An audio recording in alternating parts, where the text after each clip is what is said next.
Pi पड़ेगी और HSG, ISR, CSR, ये चीज ये पड़ेगी। इससे रिलेटेड आप लोगों से कोई क्वेश्चन है लास्ट क्लास से रिलेटेड या उससे पहले? फिर मैं करूँगा। एपीआई का क्या? एपीआई दोबारा से पढ़ा, रिपीट करें। ओके, और कोई? ठीक है जी, एपीआई का शॉर्ट रिव्यू हो जाएगा। और कोई किसी को कोई प्रॉब्लम है? जी मॉड्यूल और सीएसएस। ओके,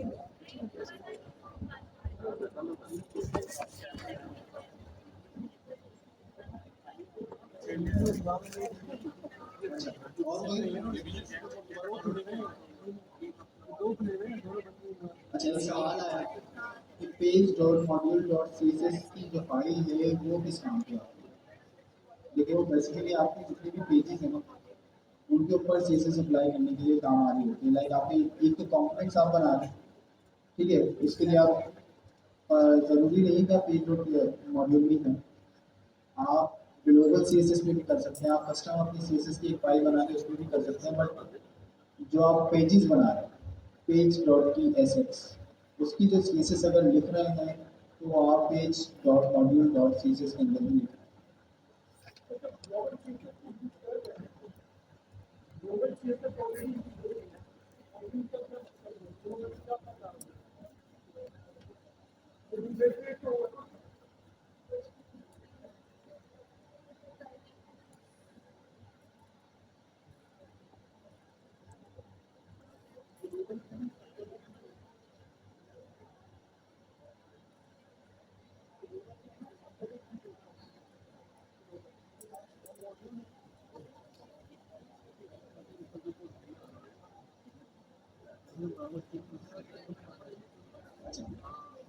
भाई। आप इसको डिफरेंशिएट इस तरह से करें, लाइक आपकी जो पेज और मॉड्यूल डॉट सीएसएस है, ठीक है, वो ग्लोबल से कैसे डिफरेंशिएट हम करेंगे? आपकी जो ग्लोबल डॉट सीएसएस की फाइल है, उसमें आप जो भी सीएसएस लिखेंगे वो पूरे आपके प्रोजेक्ट के अंदर यूज होगी, ठीक है। अब पेज डॉट मॉड्यूल जो है, उसमें आप जो सीएसएस यूज करेंगे वो जस्ट आपके पेजेस पे यानी यूज होगी, मॉड्यूल जो आपने बनाया है ना उसमें यूज होगी। अब वो हम किस तरह से करें, लाइक आप किसी मॉड्यूल के ऊपर बैकग्राउंड कलर ले सकते हैं, ठीक है। तो अगर कि आप new page dot module dot PSX में लिखी होगी तो वो जस्ट उसी मॉड्यूल के बटन पे या किसी बैकग्राउंड पे जाके वो बैकग्राउंड चेंज करेगा, ठीक है। अगर वो यही चीज़ आप ग्लोबल डॉट सीएसएस में करें तो वो क्या करेगा, जितने भी आपके पेजेस हैं, जितने भी आपके कंपोनेंट्स हैं, उन सब के अंदर जाके बैकग्राउंड कलर ब्लैक कर देगा। और कोई क्वेश्चन? अच्छा, अब ये बताएं कि सीएसआर और एसएसआर का डिफरेंस क्या है? कौन बताएगा? जी, सीएसआर जो है क्लाइंट साइड रेंडरिंग है, एसएसआर जो है सर्वर साइड रेंडरिंग है। वो सर्वर पे रेंडर होगा, ये क्लाइंट पे ही रेंडर होता है, आकर फिर रेंडर होता है क्लाइंट पे भाई। ठीक है। और कोई? जी,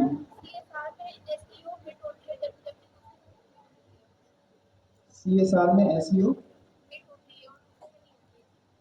दूसरे में नहीं होती, यानी आप कहना चाह रहे हैं कि सीएसआर के अंदर हमारी एसईओ अच्छी होती है और सीएसआर में अच्छी नहीं होती और एसएसआर में अच्छी होती है। बिल्कुल, आपका जो सर्वर साइड पर हैंडलिंग होके आ रहा होता है ना, वो सारा एक बिल्ट इन एक पेज बन के आता है एचटीएमएल का, ठीक है। तो उसके अंदर से वो सारे टैग्स या एसईओ जो भी आपने अप्लाई करी है वो आपका ब्राउज़र रीड करके एसईओ अच्छी बनाता है, एसईओ ऑप्टिमाइजेशन बहुत अच्छी हो जाती है एसएसआर के अंदर। बट यही चीज़ सीएसआर के अंदर थोड़ी सी मुश्किल हो जाती है। ओके, आईएसआर ये क्या चीज़ है?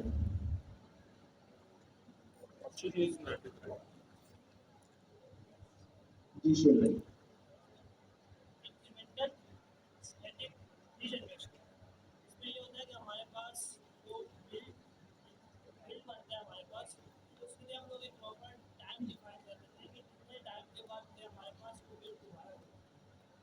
लाइक के आप ये कहना चाह रहे हैं कि हमारे पास जो बिल्ड की कमांड है इनके बिल्ड, ये आप एक टाइम उसको डिफाइन कर देते हैं कि हर इतने सेकंड्स के बाद आप एक बिल्ड चलाएंगे।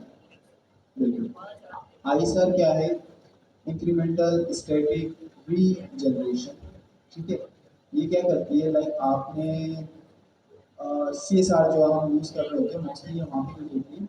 अब आपकी कोई वेब है, ठीक है, वो क्लाइंट साइड रेंडरिंग कर रही है, यानी जो भी डेटा आगे फैच होगा वो सारा क्लाइंट पे होगा। अब क्लाइंट पे एक बार अगर डेटा आ गया ना, अगर वो स्टैटिक है, एक बार डेटा आ गया, अब वो उसी अपनी कैश में से जाके डेटा गेट कर रहा होगा, बार बार सर्वर से रिक्वेस्ट नहीं करेगा, अपने कैशे में स्टोर कर लेगा उस वेब की पूरी सी एस आर की फाइल्स। ठीक है, यानी जो भी आपके प्रोजेक्ट है उसकी फाइल्स अपने कैशे में स्टोर करेगा, और जब भी आप उस यूआरएल को हिट करेंगे तो वो जस्ट अपने कैशे से लाके आपको प्रोजेक्ट या आपकी वेब शो कर देगा। अच्छा, अब इशू क्या है?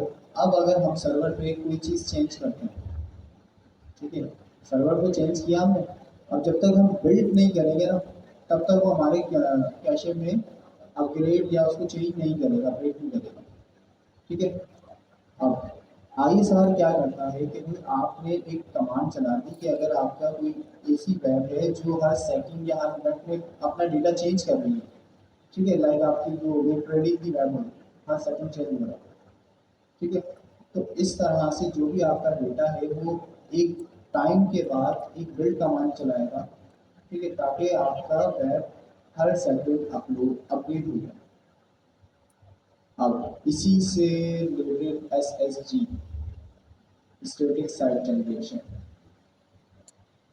सर अगर हमें कोई ऐसा पेज है जिसको हमें एक ही दफ़ा बिल्ड करना, दोबारा अपडेट नहीं करना, तो हम बस वो ऐसी चीज़ कर देते हैं, मतलब स्टैटिक साइट रेंडरिंग, मतलब एक दफ़ा बिल्ड बना के डाल दिया, अब जो भी आएगा सिर्फ देखेगा, वो फौरी तौर पर बिल्ड वाली चीज़ आपके पास डायरेक्ट आ जाएगी, बिल्कुल, बिल्ड होने की जरूरत नहीं पड़ेगी। बिल्कुल सही है, क्योंकि आपने एक ही बार बिल्ड चला दिया, स्टैटिक वेबसाइट है कोई आपकी, जो एक ही बार कोई डायनामिक उसमें यूज़ नहीं हो रहा, कंपोनेंट जो आपने बना दिया बस वही रहेगा। ठीक है, तो वो हम ऐसे सीधे थ्रू कर सकते हैं कि आपने बिल्ड चला दिया, अब वो हमेशा उसी को रखेगा।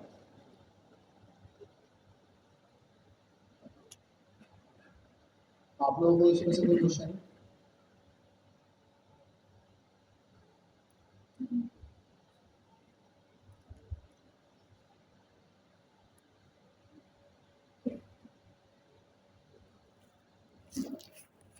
अच्छा, लाइफ साइकिल क्या होता है, लाइक आपके कंपोनेंट्स की जो आपने लाइफ साइकिल बनाए या कंपोनेंट काउंट्स।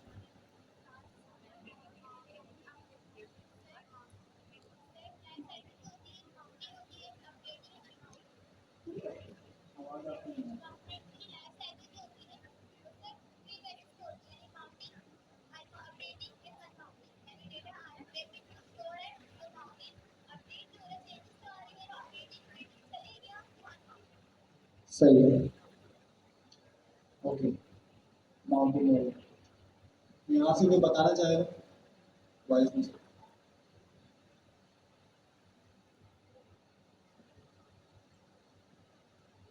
कोई भी बता रहा है?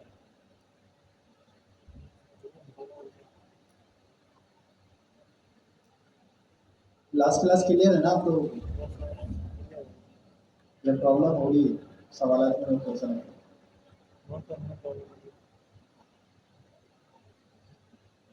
ठीक है जी, यहाँ से फिर इससे ये जो रेड शर्ट के पीछे वाले करने हैं, बिल्कुल राइट। हाँ, सेंटर में बटन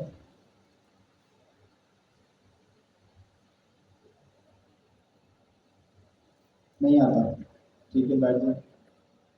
सबसे बेस्ट आंसर, यहाँ से आप सेवेंथ रो में 10 सेकंड। हाँ, मुंह नीचे ही करो, आपके पीछे। सेकंड सेकंड, आपके आगे वाले ब्राउन टी शर्ट रहती है यार, आप ही को बोलो।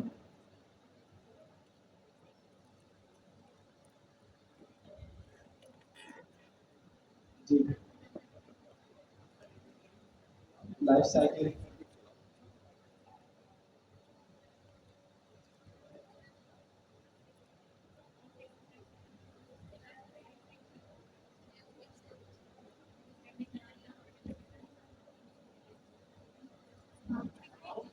माउंट और अनमाउंट क्या है, लाइक उसको हम आप कैसे दिखाते हैं?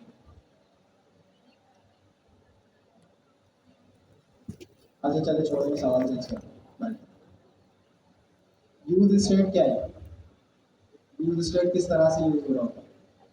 जो बुक है रेड का, या सारे यहाँ से आगे से आ रहे हैं तो पीछे से भी रिस्पॉन्स कर रहे हैं? जी आप हैंडल्स करें।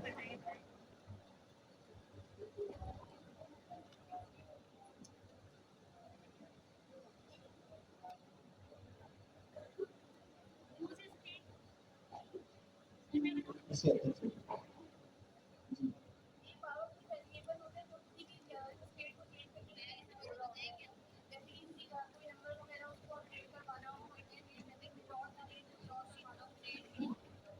सही है। और कोई पीछे से वो बोल तो भी है लेकिन आवाज नहीं आ पाएगी, लेकिन पूछना है पीछे वाले से। माइक पे आके कोई बताना चाहेगा? माइक पे आने को कोई भी तैयार नहीं है। हाँ नहीं, जो बार बार बता रहे हैं वो और लोग मौका देना। अच्छा फीमेल्स में से यहाँ से सेकंड रो के अंदर गोल्डन स्टार।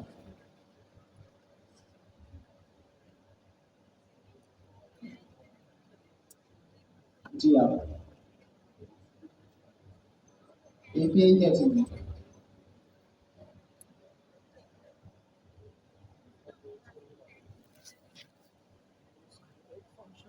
आप सेकंड रो में, जी हाँ अपने लास्ट क्लास में ही, ठीक है। आप अपने नेक्स्ट एजुकेशन के लिए यूज होते हैं, ठीक है। एक क्विक रिवीजन में कर रहा हूँ। अब ये कम्युनिकेशन क्या चीज़ है? लाइक अगर मैं बात कर रहा हूँ आपसे, ठीक है, हमारा मीडियम क्या है बात करने का? इंग्लिश। मैं अगर यहाँ पे इंग्लिश भी बोलूँगा तो आप समझ जाएंगे, बट अभी मैं यहीं बैठे बैठे चाइनीज़ बोलूँ जो कि मुझे नहीं आता, आप लोगों को समझ आएगी? नहीं आएगी। आप देखें एपीआई क्या है, मैं आपसे बात कर रहा हूँ, मैं कोई लैंग्वेज यूज़ कर रहा हूँ, ये जो लैंग्वेज है ना ये मेरी एपीआई है। मैं सर्वर हूँ, आप क्लाइंट हैं, सर्वर से जो भी डेटा आ रहा है आपने रिक्वेस्ट करी, क्लाइंट रिक्वेस्ट करेगा, सर्वर रिस्पॉन्स करेगा। आपने रिक्वेस्ट करी, आप रिक्वेस्ट कैसे करी? आपने कोई लैंग्वेज यूज़ करते हुए मेरे को कहा कि लाइक एपीआई, आपने मेरे से क्वेश्चन करा एपीआई क्या है, अब मैं उस एपीआई का रिस्पॉन्स कह रहा हूँ कि एपीआई क्या चीज़ है, ठीक है। तो ये जो मैं रिस्पॉन्स यानी आपकी रिक्वेस्ट मेरे तक पहुंची, मेरा रिस्पॉन्स आप तक पहुंचा, ये काम है एपीआई का, ठीक है। अब एपीआई के कुछ स्टैंडर्ड्स हैं, लाइक हमारे पास मल्टीपल प्रोग्रामिंग लैंग्वेजेस हैं, JavaScript, TypeScript, Next JS, Python, C plus plus, sharp, PHP, ठीक है। अब इन सब का सिंटैक्स अलग अलग है, सही है ना? सबका सिंटैक्स अलग अलग है। अब जब आप फर्ज करें कि मेरा क्लाइंट जो बना हुआ है वो नेक्स्ट.जेएस पे बना हुआ है, यानी टाइपस्क्रिप्ट के ऊपर बना हुआ है, और मेरा जो सर्वर है वो पाइथन पे बना हुआ है। अब क्या ये दोनों आपस में कम्युनिकेशन कैसे करेंगे? लाइक एपीआई तो यूज हो रही है, ठीक है, लैंग्वेज तो बोल रहा है, लाइक क्लाइंट मेरा टाइपस्क्रिप्ट बोल रहा है, सर्वर मेरे पाइथन बोल रही है, तो ये दोनों आपस में समझेंगे कैसे एक दूसरे को? लाइक यानी आप उर्दू बोल रहे हैं, मैं चाइनीज बोल रहा हूँ, तो क्या करें, कैसे एक दूसरे की कम्युनिकेशन को हम समझ पाए? बीच में ट्रांसलेटर रखना पड़ेगा। देखें हम आपस में कैसे समझे, एक स्टैंडर्ड बनाया गया है, लाइक जैसे आप पूरी वर्ल्ड वाइड में एक इंग्लिश को स्टैंडर्डाइज लैंग्वेज दी गई है, बिजनेस लैंग्वेज, ठीक है। यानी अगर आप स्पोकिंग है तो आप इंग्लिश में कम्युनिकेशन कर सकते हैं, जो कि सबको ही आती है ऑलमोस्ट। इसी तरह प्रोग्रामिंग के अंदर एपीआई से जो आप कम्युनिकेशन करवाते हैं उसका एक स्टैंडर्ड बनाया है जेसन, जावास्क्रिप्ट ऑब्जेक्ट नोटेशन, ठीक है। जेसन एक फॉर्मेट बना है। अब इसके थ्रू आप क्या करते हैं कि जो भी आप एपीआई से काम कर रहे होंगे उसको पहले जेसन में कन्वर्ट करेंगे और फिर उसको रीड करेंगे। यानी जितनी भी प्रोग्रामिंग लैंग्वेजेस हैं वो सारी की सारी जेसन को समझती हैं। यानी अगर मैं उर्दू मेरी मदर टंग है ना, तो मैं इंग्लिश समझता हूँ, ठीक है, चाइनीज सीख लूंगा तो वो भी आ जाएगी। तो एक स्टैंडर्ड जो लैंग्वेज है वो है जैसन, जैसे इंग्लिश है। अब मैं आपसे बात कर रहा हूँ, अगर मैं चाइनीज बोल रहा हूँ, आप उर्दू बोल रहे हैं, दोनों को नहीं आ रही, तो हम इंग्लिश में बात कर सकते हैं, सही। इसी तरह एपीआई, मेरा क्लाइंट टाइपस्क्रिप्ट पे है, सर्वर पाइथन पे है। अब इन दोनों की आपस में कम्युनिकेशन आपने रिक्वेस्ट करी एपीआई के थ्रू। एपीआई ने पहले आपकी रिक्वेस्ट को जेसन में कन्वर्ट करा, सर्वर पे भेजी, सर्वर ने रिस्पॉन्स करा, उसको जेसन में कन्वर्ट करा, आपको रिस्पॉन्स कर दिया, ठीक है। इस तरह से कम्युनिकेशन ईजी होगी। और कोई एपीआई से रिलेटेड क्वेश्चन है आप लोग? फैचिंग, लास्ट टाइम मैंने फैचिंग करी थी ना, एपीआई फैचिंग। फेचिंग एपीआई फैचिंग क्या है? डेटा गेट करना। डेटा गेट करना, सही है, रिस्पॉन्स तो आ रहा है, गेट हो गया। अब फैचिंग का मतलब क्या है?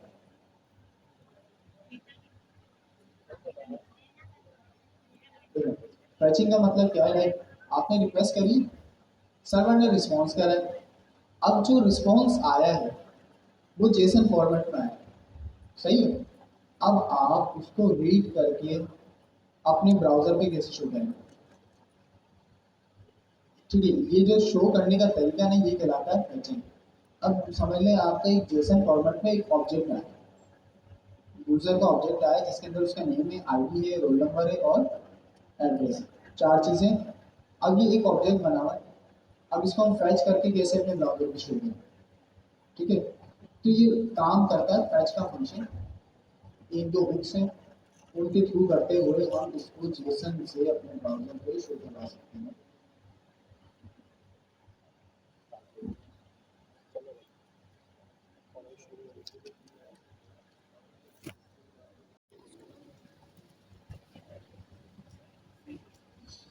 ये बताएं, हम लोग घर से पढ़कर आ रहे हैं थोड़ा थोड़ा। क्या? नहीं पढ़ के आ रहे? कौन कौन पढ़ रहा है भाई? और किस किसने वो कौन क्लियर वर्ड जो एपीआई दी थी वो इंटीग्रेट करके असाइनमेंट बना ली? एपीआई तो समझ आ गई है, किसको नहीं है? हाथ उठाया शर्मा की बात, ठीक है। और ठीक है,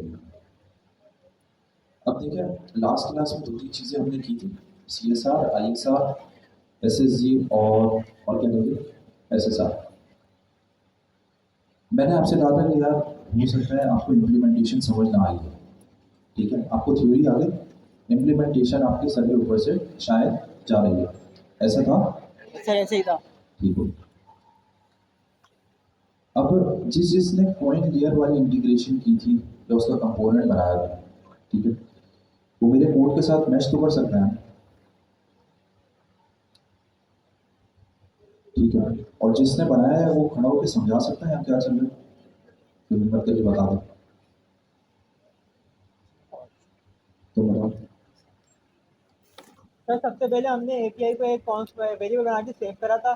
फिर बाद में हमने पेज चलाया था, पेज में हमने उसको उसकी की दी थी और एपीआई दी थी और उसकी की दी थी, जो उसकी सिक्योरिटी की थी। फिर ठीक है, उसके बाद हमने डॉट देन करके उसको, मतलब हमें कंफर्म ये था कि आया डेटा जो आया है वो जेसन में कन्वर्ट है नहीं है, तो हमने उसको कन्वर्ट किया था डॉट देन का फंक्शन चला के। तो ये सर, सही फिर है, उसके बाद हमने दोबारा डॉट देन का फंक्शन चलाया, उसके अंदर फिर हमने उसको डेटा सेट किया और सर फिर नीचे आके हमने एचटीएमएल उसमें जो है उसमें हमने ऑब्जेक्ट को करने के लिए, गेट करने के लिए, डेटा गेट करने के लिए पहले हमने करा डेटा, सही है, फिर डॉट करके फिर उसके अंदर गए हम, फिर रेट्स लिए, रेट्स लेने के बाद फिर हमने उस स्पेसिफिक जो हमें वो आईडी थी की थी वो दे दी ताकि उसकी वैल्यू हमें मिल जाए, फिर हमने वो शो करा दी इसकी। जबरदस्त है। भाई ने पूरा समराइज कर दिया जितना कोड मैंने लिखा, तालियां बजाने की हिम्मत करेगा, ठीक है। यार देखिए, मैं कोशिश करूंगा जल्दी जल्दी इसको रिपीट करूं ताकि फिर हम आगे नई चीजें भी सीखनी है ना, आगे निकलनी है। सबसे पहले हमने क्या किया, एक पेज डॉट टीएसएक्स की फाइल बनाई, यहाँ तक सब एग्री करते हैं, ठीक है। उसके बाद एक्सपोर्ट डिफॉल्ट, ये कीवर्ड आपको याद है, फिर फंक्शन का कीवर्ड है और फिर कॉइन मार्केट नाम से कंपोनेंट मैंने बना दिया पैरेंथेसिस लगा के, कर्ली ब्रेसेस दिया और यहाँ तक लाइन नंबर 4 का कोड खत्म हो गया। इसमें किसी का सवाल है? ठीक है। अगला स्टेप क्या किया? सिंपल जो कॉइन डियर की वेबसाइट पे जो एपीआई की थी वो यहाँ डिफाइन कर दी। ये तो आप सब कर सकते हैं, ठीक है। उसके बाद यूज स्टेट। अब अगर आपको याद हो तो मैंने आपको बताया था कि हम हुक्स तब यूज़ कर रहे हैं जब हम चाहते हैं कि अगर यूआई पे डेटा चेंज हो या उसकी इंटरेक्शन की वजह से हमें डेटा अपडेट करना हो और हम ये चाहते हो कि यूआई रीलोड हो ताकि अपडेटेड डेटा के इफेक्ट्स यूज़र को नजर आए एंड क्लाइंट पे। उसके लिए हम क्या यूज़ करेंगे? यूज स्टेट का हुक, ताकि हम डेटा अपडेट कर सकें यूआई के थ्रू। यूआई क्या चीज़ है हमारी? ये कंपोनेंट्स, ठीक है। और अब चाहते हैं कि यूआई पे चेंजेस रिफ्लेक्ट हो। अब क्योंकि कॉन्स्ट एपीआई की ये वो चीज़ है जो कि जिसका ताल्लुक यूज़र से नहीं है, ये चेंज होने वाली चीज़ है नहीं, ये अपनी जगह पे ही रहेगी जो आपने एक मरतबा डिफाइन कर दी, ये चीज़ वही है, ठीक है। इसलिए इसे सिर्फ without any kind of hooks हमने सिंपली डिफाइन कर दिया कॉन्स्ट एपीआई की, और ये बस हार्ड कोडेड यहाँ पे पास हो रही है इस यूआरएल के अंदर, ठीक है। लेकिन हमने डेटा के लिए डिफाइन किया यार हमें क्योंकि इसे अपडेट करना है, इस वजह से हमने हुक्स यूज़ किया यूज स्टेट का, जो इम्पोर्ट कहाँ से हो रहा है? यूज स्टेट का हुक इम्पोर्ट हो रहा है रिएक्ट से, ठीक है। पहला जो चीज़ होती है हुक के अंदर, जिस तरीके से हम इसे डिफाइन करें, वो क्या चीज़ है? डेटा। यहाँ पे हमें क्या मिलेगा? डेटा मिलेगा। Stored data. और नेक्स्ट चीज़ जो कि हम डिफाइन कर रहे हैं वो क्या है? सेट का होगा सेट डेटा। पहली चीज़, हमें जब भी कॉल करेंगे जो डेटा अवेलेबल है इस हुक के पास वो हमारे पास आ जाएगा, हम कहीं भी इसे कॉल करें। और अगर मुझे डेटा अपडेट करना है तो मैंने दूसरा यहाँ पे एक मेथड का नेम डिफाइन किया हुआ है। जब भी इसे कॉल करूँगा और इसके अंदर अपडेटेड डेटा पास करूँगा, वैल्यू मेरे पास क्या होगी? हर जगह पे अपडेट हो जाएगी जहाँ जहाँ भी डेटा यूज होगा।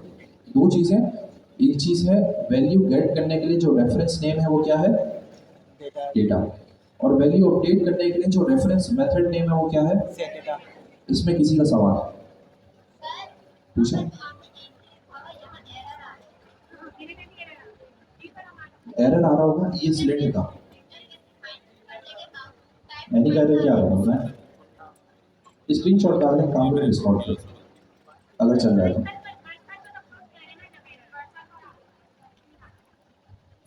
व्हाट्सएप पे आ रहा है, चलो वो दिखा दीजिए। अभी तो चल रहा है ना कोड, जब तक कोड चल रहा है तब तक हम चले आगे आ जाते हैं।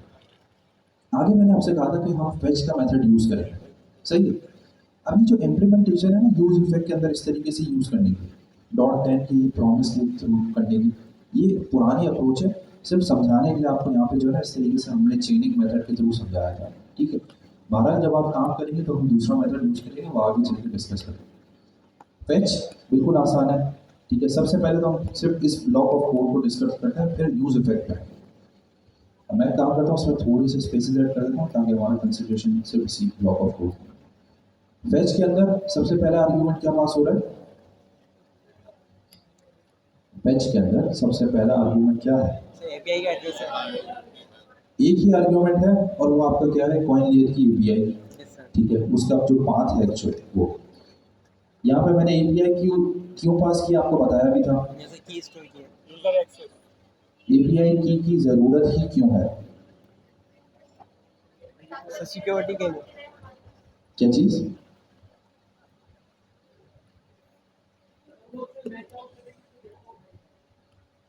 मैच आउट करेगी फिर डेटा को उठाएगी, क्या मतलब?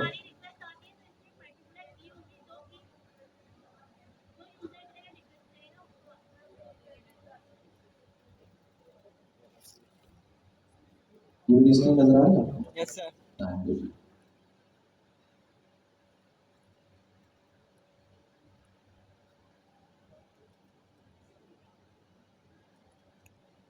एक मिनट।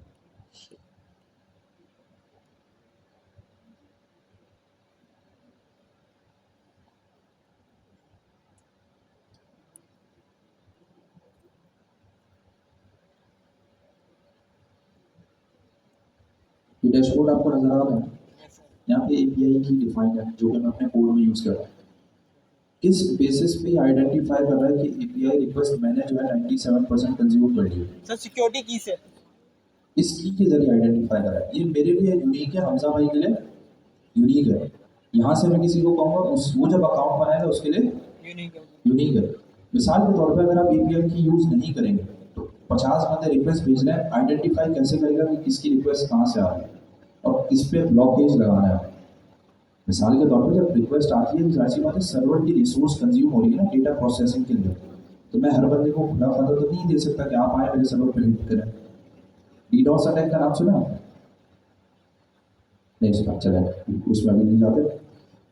ठीक है, वो यही होता है कि मिसाल के तौर पे कोई उन्हें एंड पॉइंट खुला मिल गया, वो बॉट के जरिए मल्टीपल सर्वर पे हिट करना शुरू कर देते हैं सिस्टम को बिठाने के लिए। तो मिसाल के तौर पे अगर आपका सर्वर है, ठीक है, आपने कॉइन लेयर पे एक अपना सर्वर बना लिया, आप जो है API की यूज़र को नहीं दे रहे। हमजा भाई ने एक दिन में 50 लाख रिक्वेस्ट कर दी और आपके सर्वर की कॉस्ट आ गई मिसाल के तौर पर, अगर आप Next.js को डिप्लॉय कर रहे हैं वर्सल पे और वर्सल का आपका पेड प्लान है, तो Next.js ने आपको अगले दिन बिल भेजा $10,000 का। ठीक है, तो ये लिमिटेशन के लिए यूज़ हो रही होती है। हर यूज़र को एक लिमिटेड कोटा देना है, उससे ज़्यादा वो बढ़ना नहीं चाहिए। इस वजह से ये आइडेंटिफिकेशन की गई। समझ आ गया? Yes sir. क्या जाहिर सी बात है। तो फिर क्या करेंगे फिर? फिर क्या करेंगे, पाकिस्तानी जुगाड़, एक और नया इंजीनियर अकाउंट, एक अच्छा और नया account। मैं भी यही कर रहा हूँ अभी। हम तो जा रहे हैं अकाउंट। ठीक है, पहला आर्ग्यूमेंट समझ आ गया भाई, क्या ये वाला पास कर रहे हैं, API की लॉजिक समझ आ गई, टाइम लग जाता है अच्छा खासा।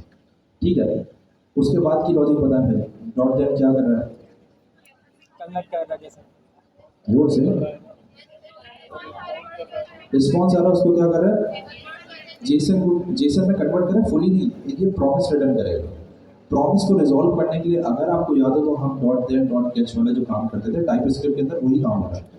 पहला प्रॉमिस आया, वो जेसन के अंदर डेटा नहीं है, इसलिए हमने डॉट देन लगा के उसको एज ए जेसन वाले प्रॉमिस में कन्वर्ट किया। नेक्स्ट, अब जेसन कन्वर्टेड डेटा है, जेसन वाला प्रॉमिस है, उसको प्रॉपर डेटा में कन्वर्ट करना है जो कि हमारा कंपोनेंट प्रॉपर्ली कंज्यूम कर सके।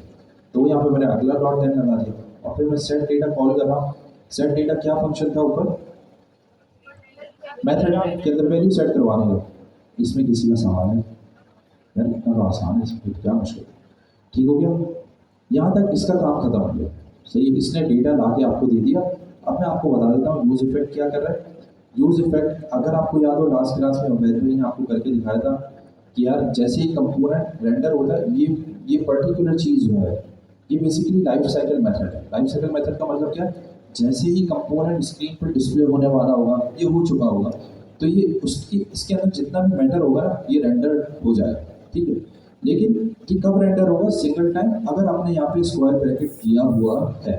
अगर हम इसे रिमूव कर देंगे तो क्या करेगा, कंटिन्यूसली चलता रहेगा 100 पूरा मिसाल के तौर पे अगर आपको पॉइंट लेयर में पूरा अपना डेटा कंज्यूम करना है तो ये हटा दें और चेक कर लें। ठीक है, तो 2 मिनट के अंदर आपकी लिमिट खत्म हो जाएगी। समझ गए?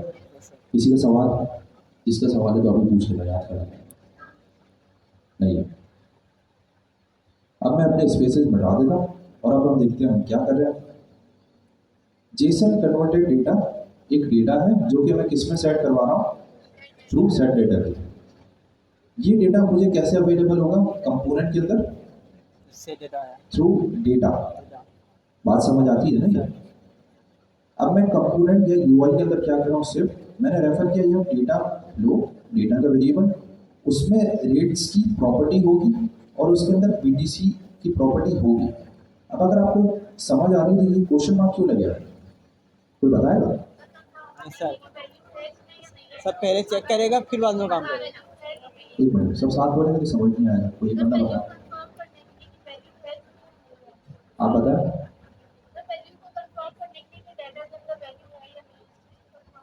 अगर वैल्यू है तो क्या होगा, नहीं है तो क्या होगा?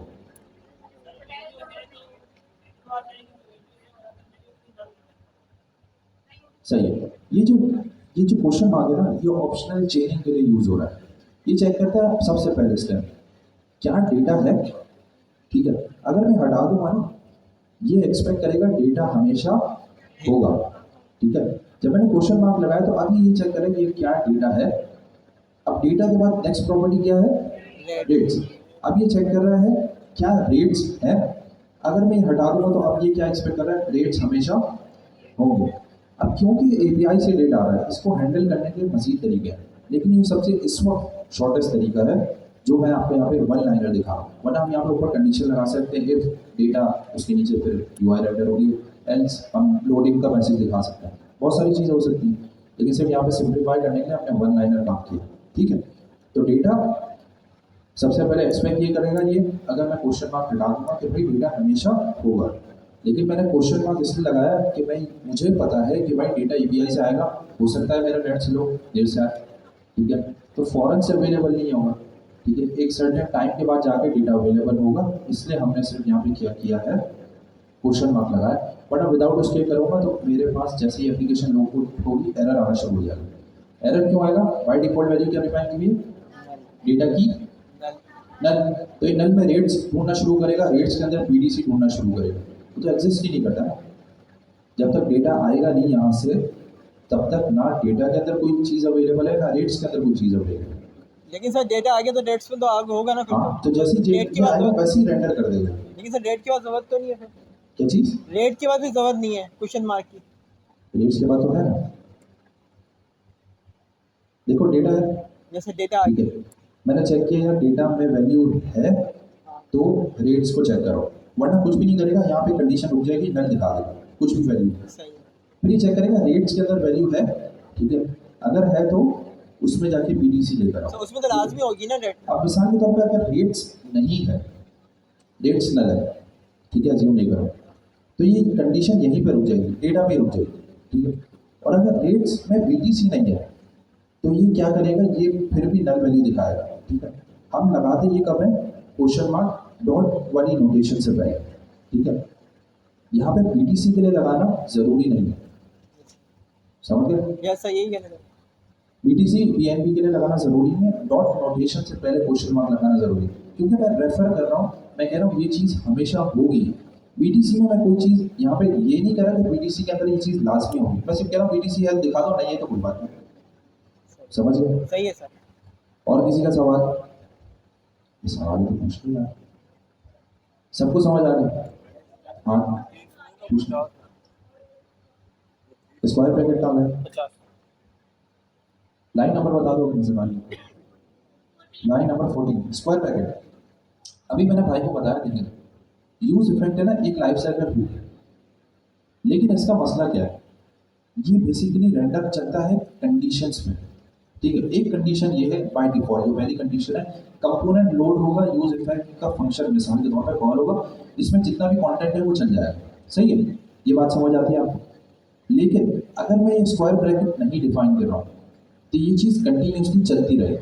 अगर मुझे इसे लिमिट करना है सिर्फ single time as component loads run single time, तो मैं इसमें स्क्वायर ब्रैकेट दूंगा, ठीक है।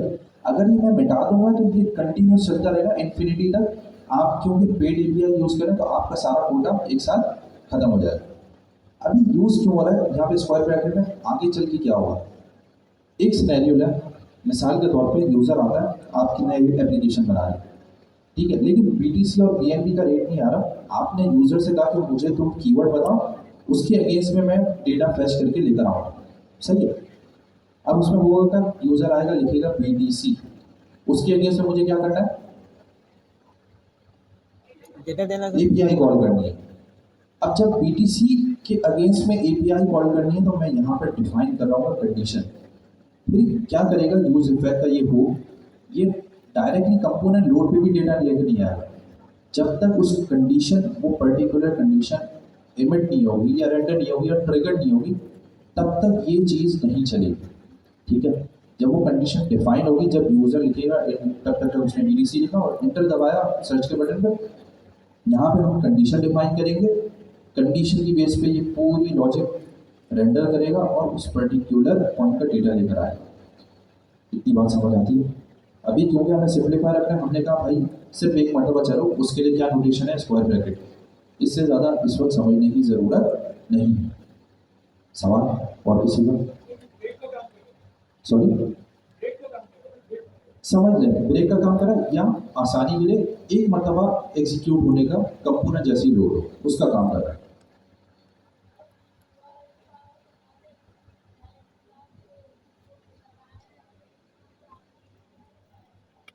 ये यूआरएल तुम सिर्फ कॉपी पेस्ट कर देना, इससे ज़्यादा कुछ भी नहीं। ठीक है, ये कॉइन लेयर का है, ये मैंने नहीं बनाया। तुम देख रहे हो यहाँ पे एपीआई लिखी है कॉइन लेयर मेरी कंपनी तो है नहीं। ठीक है, तो ये यूआरएल उन्होंने दिया हुआ है कि अगर आपको कॉइन्स का डेटा चाहिए ये यूज़ कर लो और इसमें अपनी एपीआई की पास करें। तो बस हम यही करें, आगे चले। अब थोड़ा सा मजीद जो है ना डाइवर्ट करते हैं। देखिए लाइन नंबर 4 पे क्या लिखा हुआ है, export default function coin market. आपको याद है मैंने आपको बताया था कि यार नेक्स्ट सॉरी रिएक्ट 18 के अंदर दो कॉन्सेप्ट आए थे, एक है क्लाइंट कंपोनेंट और एक है सर्वर साइड कंपोनेंट। और जो हम नेक्स्ट ईयर की डॉक्यूमेंटेशन में टेबल देख रहे थे, ये किस किस को याद है? किसी को भी याद नहीं है?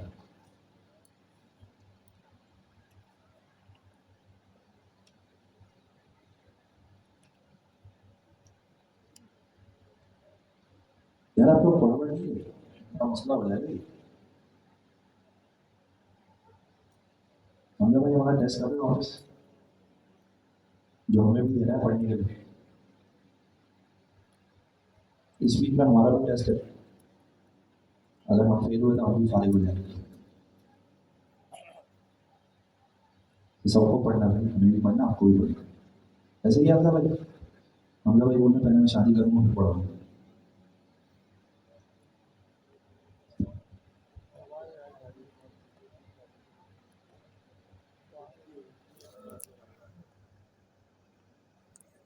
जो लगे से आएंगे ये भी कई क्लास में बहुत इजी हो। पहला क्वार्टर तो हलवा है, सेकंड वाला वैसे माहौल के खबरदारी जरूर यहाँ पे करना भी हो। है। ठीक हो गया, अब थोड़ा सा फोकस करते हैं यहाँ पे सर्वर कंपोनेंट और क्लाइंट सर्वर क्लाइंट कंपोनेंट। अब ये जो कॉन्सेप्ट है ना, इसी से हम समझेंगे। देखिए पुराना मेथड था गेट स्टैटिक प्रॉप्स और दूसरा मेथड कोई बात नहीं। देखिए दो चीज़ है, सर्वर कंपोनेंट और क्लाइंट सर्वर जवाब तो दे, क्लाइंट कंपोनेंट। ये टेबल बना हुआ है, ये चीज़ इंट्रोड्यूस हुई आई थिंक रिएक्ट 18 या 19 में, कंफर्म कर लीजिएगा। इसका मकसद क्या था कोई बताएगा? बहुत डिटेल में डिस्कस किया था।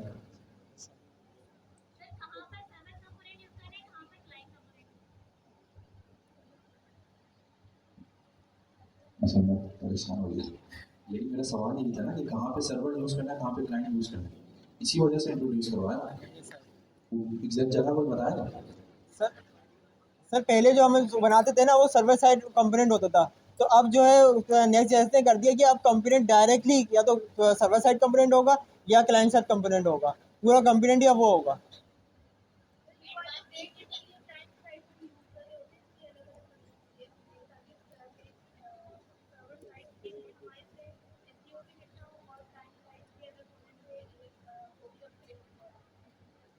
ठीक हो गया। चलिए इसे मजीद वो करते हैं। देखिए आपको आपको याद हो मैंने आपको बताया था रिएक्ट बाय डिफॉल्ट कौन सा फ्रेमवर्क है, CSR, client side client side and rendering. लेकिन जब नेक्स्ट आया, ठीक है, नेक्स्ट ने अपनी चीज़ें निकाली, उसने SSR भी सपोर्ट किया, उसने बहुत सारी दूसरी चीज़ें भी सपोर्ट की। ठीक है, रिएक्ट 18 या 19 के अंदर इन्होंने निकाला सर्वर कंपोनेंट। सर्वर कंपोनेंट जो है बेसिकली नेक्स्ट के लिए भी आसानी हो गई।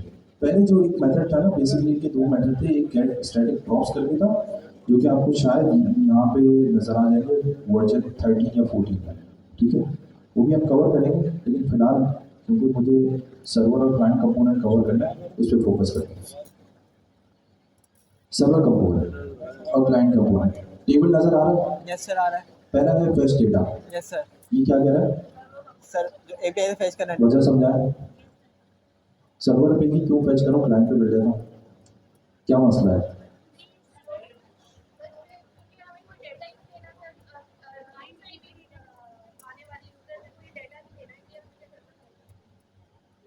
क्या चीज़?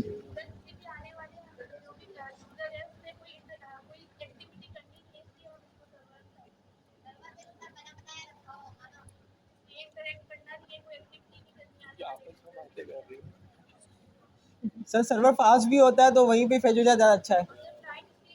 सर्वर फास्ट हो, नई नई चीज़ें पता चल रही है मुझे।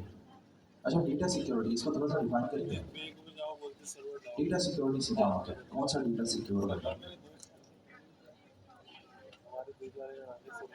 इनकप्टेड डेटा।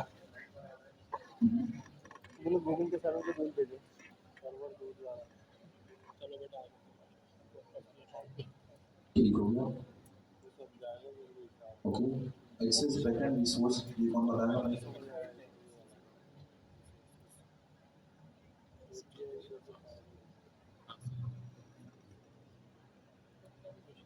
अच्छा, जनरली कोई बता रहा है डिफरेंस? क्यों इसमें बहुत सारी शुरू की जो चार चीजें हैं वो सर्वर कंपोनेंट पे टिक मार्क नहीं है, क्लाइंट पे नहीं हुई। एक पर्पस तो सिक्योरिटी का है, बाकी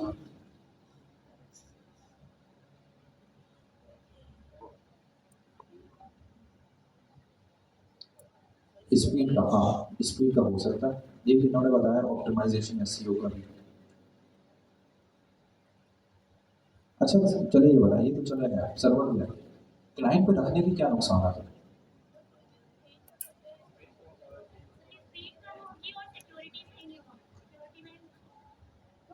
यार मैं मुझे याद पता है, मैंने आपको कहानी सुनाई थी कि एपीआई की लीक हो गई थी और फना हो गया था, यस सर, यस सर। तो ये आपको सब याद नहीं चीजें? याद है सर। मिसाल के तौर पे अगर आपको इंटरव्यू में कोई पूछेगा तो आपके लिए मुसीबत हो जाएगी अगर आप उसको रियल केस या रियल वर्ल्ड सिनेरियो से नहीं समझा सकते। तो जब मैं आपको अपनी बातें बता रहा हूँ तो ध्यान भी तो रखिए, खाली यहाँ से निकल गई मैंने हिसाब किताब हो। ठीक है, ये पढ़ लेंगे आप लोग खुद से हमारी साथ। अब मैं मजीद डिटेल में जा रहा हूँ क्योंकि मैं 2-3 मतलब पानी रिपीट कर चुका हूँ। ठीक हो गया। अब सीएसआर तो हमने कवर कर लिया, ठीक है।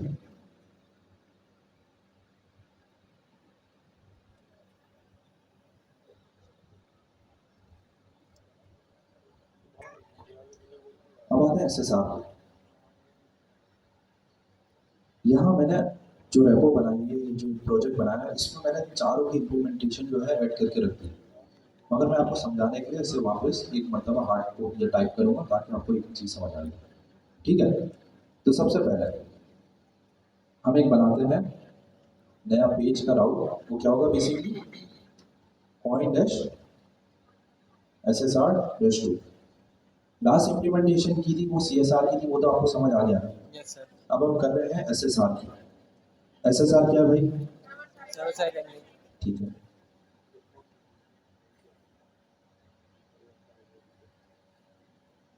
मैंने फोल्डर बनाया। नेक्स्ट स्टेप क्या है? वाइन बताओ एसआर क्या 2। है? फाइल बनाएंगे पेज डॉट, टीएसएस। फिर सर इंपोर्ट कर लेंगे उसको। बताएं अब क्या करो। Export same default function. Function. Function का नेम क्या होगा? Point S S are market, मिसाल के तौर पे नॉन ब्रैकेट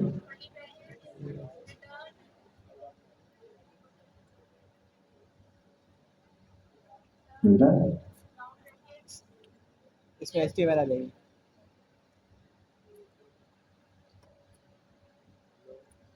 ठीक हो गया। या तो मुझे ये पता है फिर ये डिफरेंशिएट कैसे कर रहा है कि ये क्लाइंट कंपोनेंट है या सर्वर कंपोनेंट है। यूज क्लाइंट, जबरदस्त। अच्छा वैसे यूज क्लाइंट से हो रहा है मगर एक्चुअल चीज कुछ और। देखिए यूज क्लाइंट ये डिफाइन कर रहा है ये कौन सा कंपोनेंट है, क्लाइंट साइड रनिंग। लेकिन ये कैसे डिफाइन हो रहा है कि सर्वर कंपोनेंट है? सही बाय डिफॉल्ट है।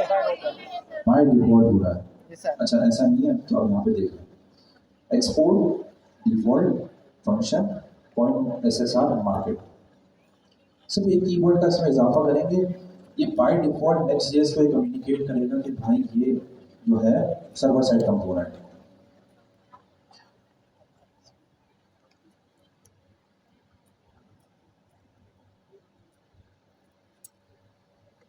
ठीक है, पूछो सवाल। या कीवर्ड क्यों यूज करेंगे, क्योंकि लास्ट टाइम जो आपने रेक 19 एक्सप्लेन किया था तो यू मेंशन कि ये बाय डिफॉल्ट सर्वर साइड है, यहाँ कीवर्ड मेंशन करने की जरूरत क्या है? यहाँ पे बात तुम्हारी बिल्कुल ठीक है, लेकिन ये जो क्लाइंट साइड और सर्वर साइड कंपोनेंट का जो कॉन्सेप्ट है वो कहाँ से आ रहा है? रिएक्ट से। तो मुझे समझाना जरूरी है। ठीक है। वो जो मैं बात कर रहा था ना, वो बेसिकली थी गेट स्टैटिक प्रॉप्स वाले मेथड के लिए, और एक गेट सर्वर साइड प्रॉपर्टीज का मेथड है, वो हम डिफाइन करते थे कंपोनेंट के ऊपर। ठीक है, यानी तुमने कंपोनेंट डिक्लेयर किया, उसके ऊपर वो मेथड हम डिफाइन करते थे, तो नेक्स्ट ईयर बाई डिफॉल्ट उसे सर्वर साइड कर रहा था, आसान। ठीक है, इसलिए वो कवर होगा। बात सही है, बात गलत नहीं थी, मैं ये नहीं कर रहा हूँ। लेकिन अभी हम बात करें किसके कॉन्टेक्स्ट में, क्लाइंट साइड कंपोनेंट और सर्वर साइड कंपोनेंट। जनरेशन या रेंडरिंग में बात नहीं कर रहे, कंपोनेंट की बात कर रहे हैं। कंपोनेंट की आइडेंटिफिकेशन कैसे होगी, मैं उसकी बात कर रहा हूँ। नहीं समझ आया? चलो आगे चलते हैं, फिर पूछ लेना मुझसे, ठीक है? यहाँ तक बात ठीक है? Yes sir. अभी ये कंपोनेंट जो बना है ना, मिसाल के तौर पर आप मुझसे कहते हैं यूज क्लाइंट लगा दो, तो मैं लगा सकता हूँ, ठीक है, क्योंकि ये कंपोनेंट फिलहाल क्लाइंट साइड है। या फिर अगर मैं इसमें यूज स्टेट और यूज इफेक्ट यूज करूंगा तो ऑटोमेटिकली क्या हो जाएगा, क्लाइंट साइड कंपोनेंट। लेकिन क्योंकि जब रिएक्ट ने कॉन्सेप्ट निकाला 18 या 19 के अंदर सर्वर साइड कंपोनेंट का, अभी हम वो भी यूज करेंगे ताकि हमें पता हो यार अगर रिएक्ट में हमें यूज करना है तो रिएक्ट का कॉन्सेप्ट भी साथ लेके चले। एक कीवर्ड मिसिंग है, और वो कीवर्ड क्या है,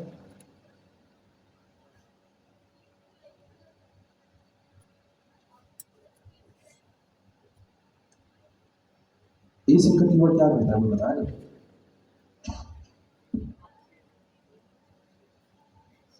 ये सिक्योरिटी प्रोग्रामिंग की थी ना, वो जो हम लोग करते थे ना,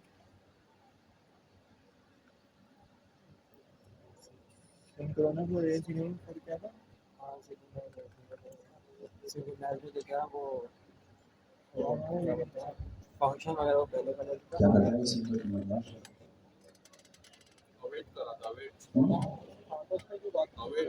एसिंक्रोनस का मतलब क्या है?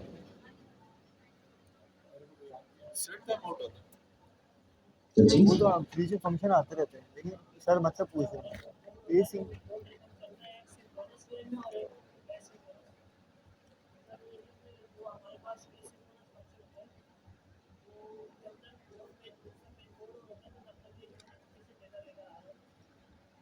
अच्छा, शुरू में खड़े होकर जवाब बताएं।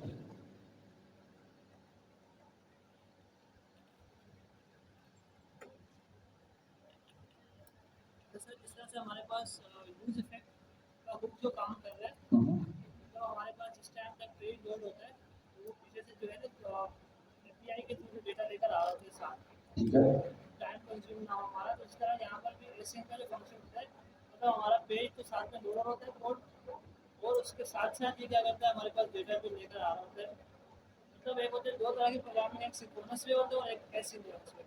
सिंक्रोनस में जो कोड लाइन बाय लाइन चलता है, और इसमें ये होता है कि जो एसिन वाला होता है वो वेट होता है, मतलब वो पीछे से साथ में वो काम भी होता है और पेज भी लोड होता है। तो ये हमारे पास टाइम पैरेलल काम होता है। तो जो है ना उससे बचने के लिए जो है ना हम एसिन का ठीक है, आपने कहा कि टाइम कंज्यूम करता है। अब ये क्या, टाइम कंज्यूमिंग को बचाने के लिए, टाइम कंज्यूमिंग को बचाने के लिए ये नहीं करता। मतलब ये है कि हमारा टाइम अच्छा, मिसाल के तौर पे अगर एसिंक का कीवर्ड नहीं कहा हुआ तो टाइम कंज्यूम करेगा या नहीं करेगा? टाइम कंज्यूम करेगा। और अगर कीवर्ड है, टाइम कंज्यूमिंग हमारा पेज भी लोड होगा और डेटा भी आ रहा होगा। पेज भी लोगों होगा और डेटा भी आ रहा होगा। ये आपने बात बिल्कुल सही की है, लेकिन अब ये एसिंक था क्या, ये बताएंगे? जिस कॉन्टेक्स्ट में आपने बात की उस कॉन्टेक्स्ट में एसिंक जिस चीज़ पे लगाया था वो क्या चीज़ थी? सर सर कॉल बैक था ना, कि मतलब जो चीज़ आ रही है उसको रोक के रखे। कॉल बैक क्या है? सर कॉल बैक फंक्शन है।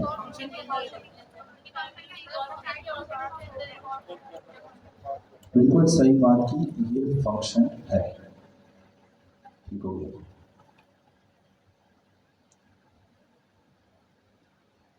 अगर अब कंपोनेंट पे एसिंक आ गया तो अब क्या मसला है, अब क्या होगा?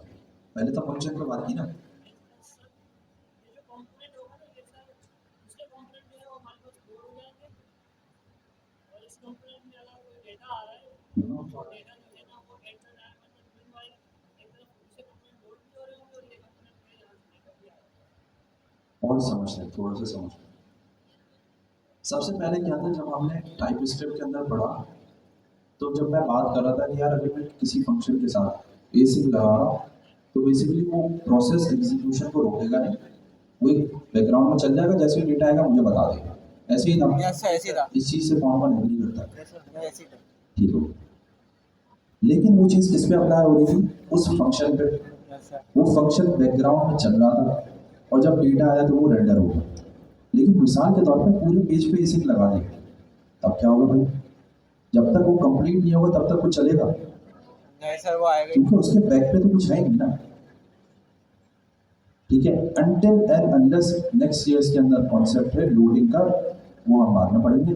फिलहाल सर्वर साइड के कॉन्सेप्ट के अंदर समझने के लिए, अगर कंपोनेंट पे एसिंक का कीवर्ड लगा दिया तो जब तक कंपोनेंट कंप्लीटली रेंडर नहीं होगा तब तक क्लाइंट को शो नहीं होगा। अगर फंक्शन पे लगा हुआ है तो फंक्शन तो अभी भी हमने बीटीसी में देखा था, जो एपीआई कौन रिएक्ट कर रहा है, वो एक एसिंक एपीआई है। तो जब तक डेटा नहीं आता बीटीसी के पास नल वैल्यू होती है, जैसे ही डेटा आता है शो होता है। जब कंपोनेंट पे लगा दिया तो कंपोनेंट शो ही नहीं होगा। ऐसा ही ऐसा ही है, है सर, ऐसा ही हो रहा है। लॉजिक बन रही है ये भाई? सब बन रही है। ठीक है, अब आपने ये सिंटैक्स समझ लिया, export default async function point market SSR. अगला स्टेप क्या है?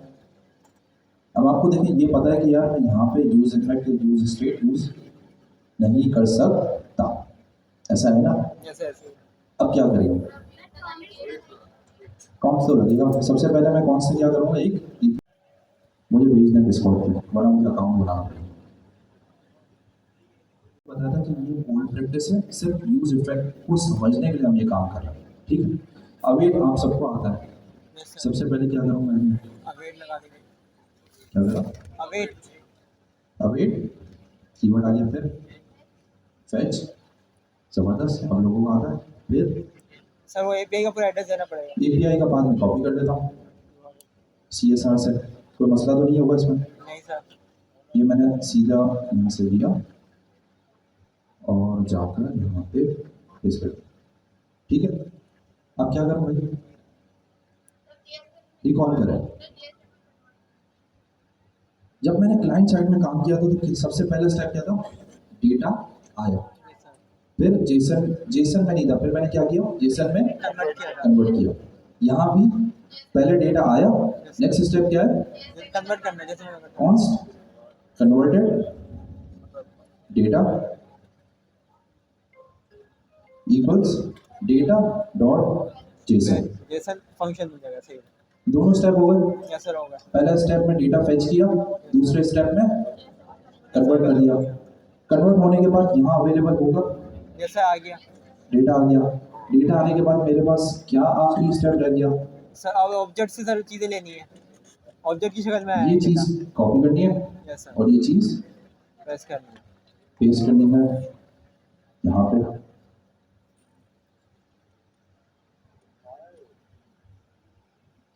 अब यहाँ पे एक और एरर आ रहा है, उसको रिजॉल्व करते हैं।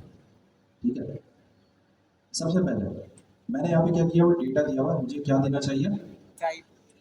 कन्वर्टेड डेटा, क्योंकि डेटा जेसन में नहीं है, यस सर। ये डेटा जेसन है। सही सर। ये बात समझ आ रही है यस ना? सर, समझ में आ गया। कॉपी पेस्ट किया, इसमें मसला आ गया।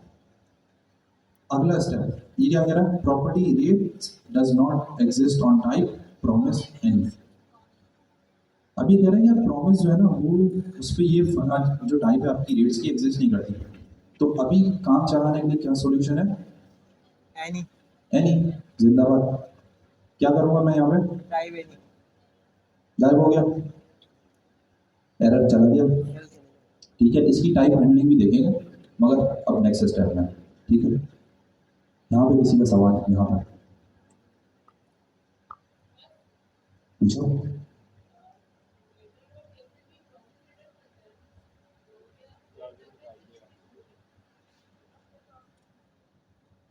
बहुत ज़बरदस्त, मैं भूल गया, सॉरी, क्योंकि प्रॉमिस रिटर्न हो रहा है तो वेट लगेगा।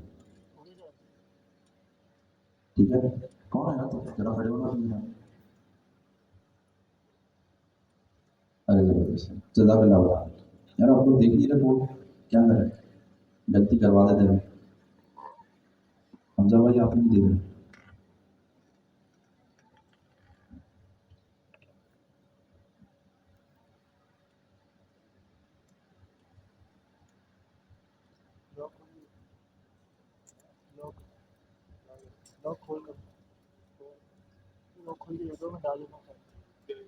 अब बताइए कोड चलेगा या नहीं चलेगा? API की नहीं डाली सर अभी आप। सुबह हम लोग जिंदा है API की डालनी पड़ेगी ठीक है API की मतलब आप भेजिए वो मैं कॉपी करता हूँ देख लीजिएगा मतलब डिस्काउंट करके भेजिए अभी मुझे पर्सनल में भेजना मतलब अभी जरा सब यूज़ कर लेंगे पूरा भी डायरेक्ट भेजो अहमदाबाद की शादी के चक्कर में बाकी कोई बात समझ नहीं आ रही है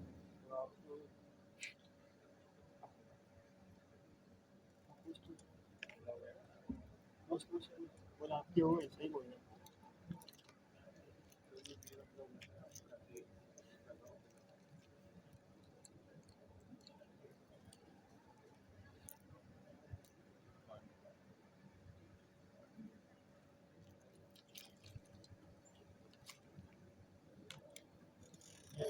रात को थोड़ा सुबह बैग में जाना है भूल गया अगले दिन निशानी करता हूँ। यार ये भाई प्लग लाना पड़ेगा ऐसे नहीं होगा कि बैग थोड़ा सा आगे कर दो शायद बैग की वजह से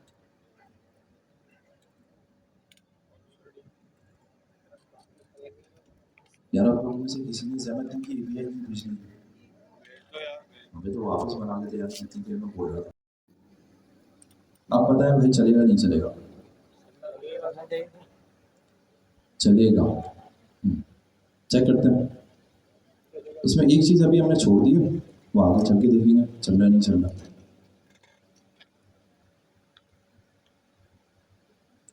npm run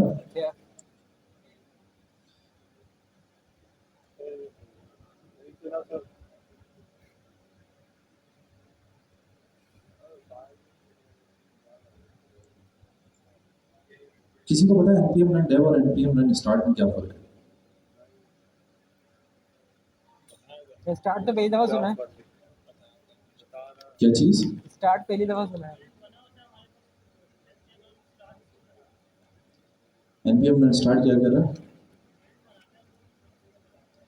जो बिल्ड बनाते हैं उसको रन करता है ठीक है और npm run dev क्या करता है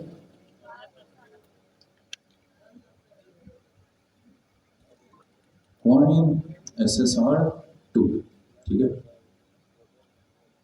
लेट्स सी डेटा आ गया इसका मतलब फेचिंग काम कर रही है यस सर अब देखते हैं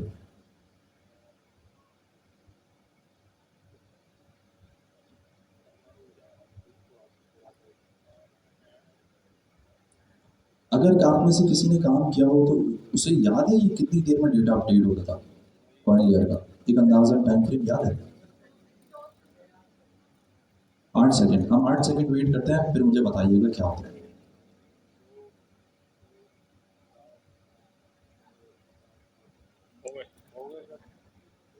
हो गए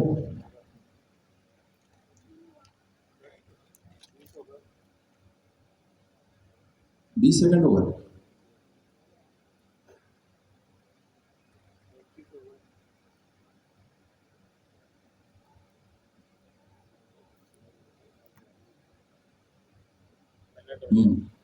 तो अपडेट नहीं हुआ यार कौन बताएगा अब क्या हो गया मजीद डिफाइन करो खड़े होकर जगह पे बताओ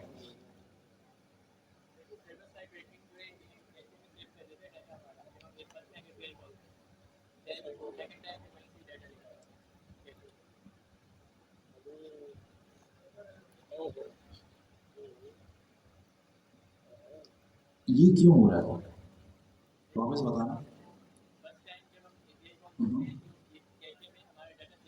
सही है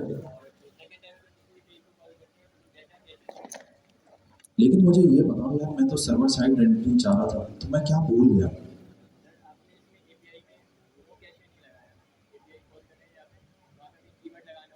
तो अभी ये किस तरीके से बिहेव कर रहा है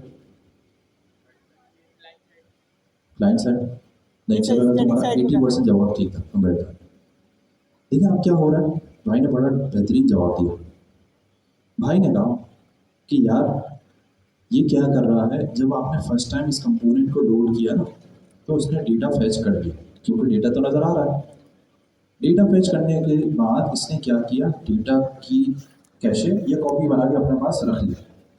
अब जब मैं इसे रीलोड कर रहा हूँ ना, ये क्या कर रहा है, कैशे से ही डेटा लेकर आ रहा है, ऐसा ही है। यस सर, ऐसा ही हो रहा है। तो मुझे एक बात बताएं, ये चीज़ जो है, ये बिहेवियर जो है, इसमें कैशे से एक मरतबा डेटा लेता है, रेंडर करता है और फिर वही कैशे बार बार रिटर्न करता है, ये कौन सा बिहेवियर है? SSG, static site generation. हम बनाने क्या निकले थे, SSR, और बन क्या गया, SSG। ठीक है, तो अब समझने वाली बात क्या है, यही है कि बाय डिफॉल्ट Next.js जब आप सर्वर साइड कंपोनेंट रेंडर करते हैं, उसमें API डिफाइन करते हैं, तो Next.js उसका कैशे बना के अपने पास रख लेता है। ठीक है, और वो कैशे की वजह से अब जब भी आप रीलोड करते हैं तो कंपोनेंट जो है वो हमेशा उस कैशे वाले डेटा को लेकर आ रहा है। अब हमें इसकी कॉन्फ़िगरेशन करनी है कि ये एज अ SSR के बिहेवियर पे काम करे। उसके लिए बहुत आसान तरीका है, कुछ भी नहीं करना, मुझे जाना है। अब मुझे बताएगा कोई क्या करूँगा? कुछ माइनर सी कॉन्फ़िगरेशन करनी है, उसके बाद ये ऑटोमेटिकली एक ऑब्जेक्ट पास किया फैच के अंदर, ठीक हो गया, ये देख लिया। अब यहाँ पे देखते हैं ये क्या अवेलेबल कर रहा है, मैंने कंट्रोल और स्पेस दबाया। सेकंड प्रॉपर्टी क्या आ रही है भाई, कैश। देखते हैं इसमें क्या वैल्यूज है, मल्टीपल्स है।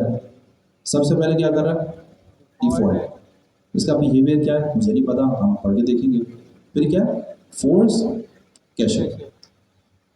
फोर्स कैसे, ये कि भाई फोर्सफुली डेटा स्टोर करो। अब बाय डिफॉल्ट डेटा स्टोर ही कर रहा है तो हमें इसकी ज़रूरत नहीं है। थर्ड ऑप्शन पे फोकस करें, नो कैशे। चलें इससे ट्राई करके देखते हैं। सबसे पहले तो मैंने नो कैशे ले लिया, और अब मैं क्या करता हूँ, जाके अपने कंपोनेंट को रीलोड करो। 8 सेकंड बाद फिर देखेंगे हम।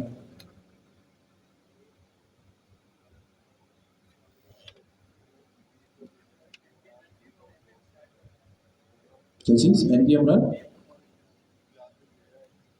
8 सेकंड हो गए। डेटा का काउंट पता है, जिसमें ये सारे लेक्चर की नोट्स डालते हैं, वो कोर्स वगैरह जहाँ डालते हैं पता है, जीटेक का वहाँ, हाँ ये डाला हुआ है।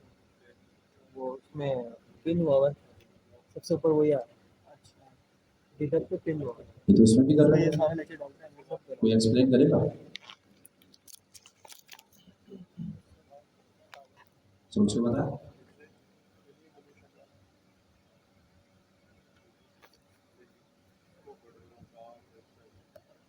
बता क्यों इसने नो कैशे के अंदर एक मतलब ही डेटा लोड किया और फिर ये अपडेटेड नहीं दिखा।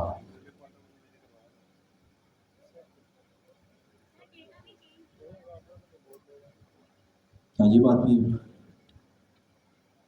डेटा में चेंज भी नहीं हो रहा। और कोई बात, क्या चीज़,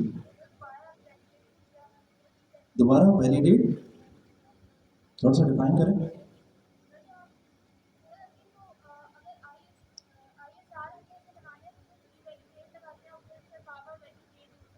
अच्छा वो तो ISR में चले जाएंगे ना, मैं तो चाह रहा हूँ ISR नहीं, मैं चाह रहा हूँ कि हर मरतबा से वैलिडेट करता रहे, सॉरी हर मरतबा नया फैच करेगा।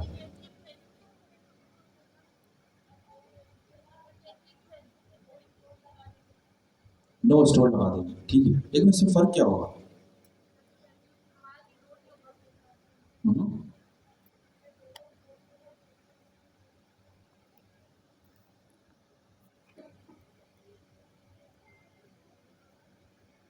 यार और कोई बताया? ये आपने की एक अच्छी सी बात, कैसे कैसे मिटेगा? क्लियर कैसे करना पड़ेगा?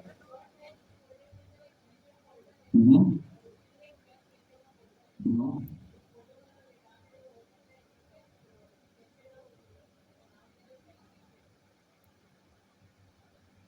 जबरदस्त। यार आपका रोल नंबर क्या है, आप मिलके जाना, ठीक है।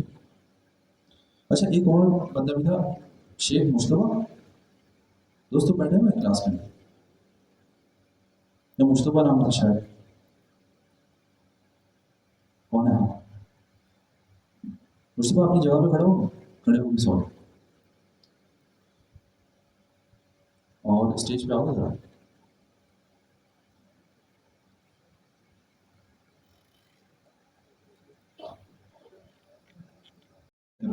मैं चेक कर रहा था पॉइंट ये कि एपीआई में डेटा खुद से अपडेट नहीं हुआ, वो जो जितनी भी चीज़ें मैं लेके जा रहा था वो सारी आगे पीछे हो गई। ठीक है,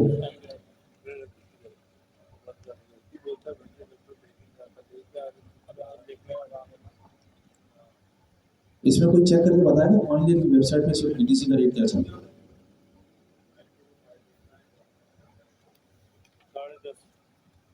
साढ़े दस रेट है यार, ये तो हो गया सर, ब्रेक दे थोड़ी देर तो ऐसे बोल ब्रेक 200 बोल तो बोल ना वो डर लग रहा है मोबाइल देख रहा है। छोटी बच्ची हो क्या? छोटे बच्चे, छोटी बच्ची हो क्या?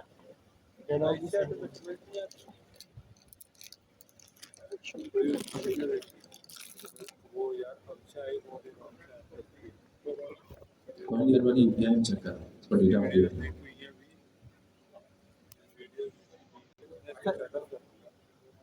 सर कोटा पूरा तो नहीं हो गया? हो सकता है हम चेक करें, हम तो चेक करें।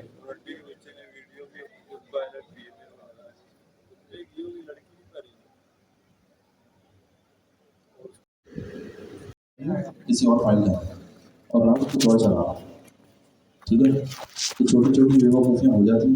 मैं कोई खलाई मखलूक नहीं हूँ, हमजा भाई हैं, उनके पास पीटीसी है, तो हमजा भाई समझ रहे आप कितने जीरो हमजा भाई पीटीसी में आपके 100 मिला दो, 2 3 4 मिलियन डॉलर का मालिक है।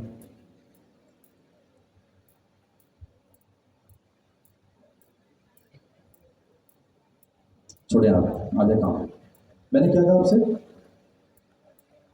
अच्छा यार, इस बग की वजह से जो है ना मैंने आप लोगों का भी टाइम ज़ाया किया और अपना भी किया।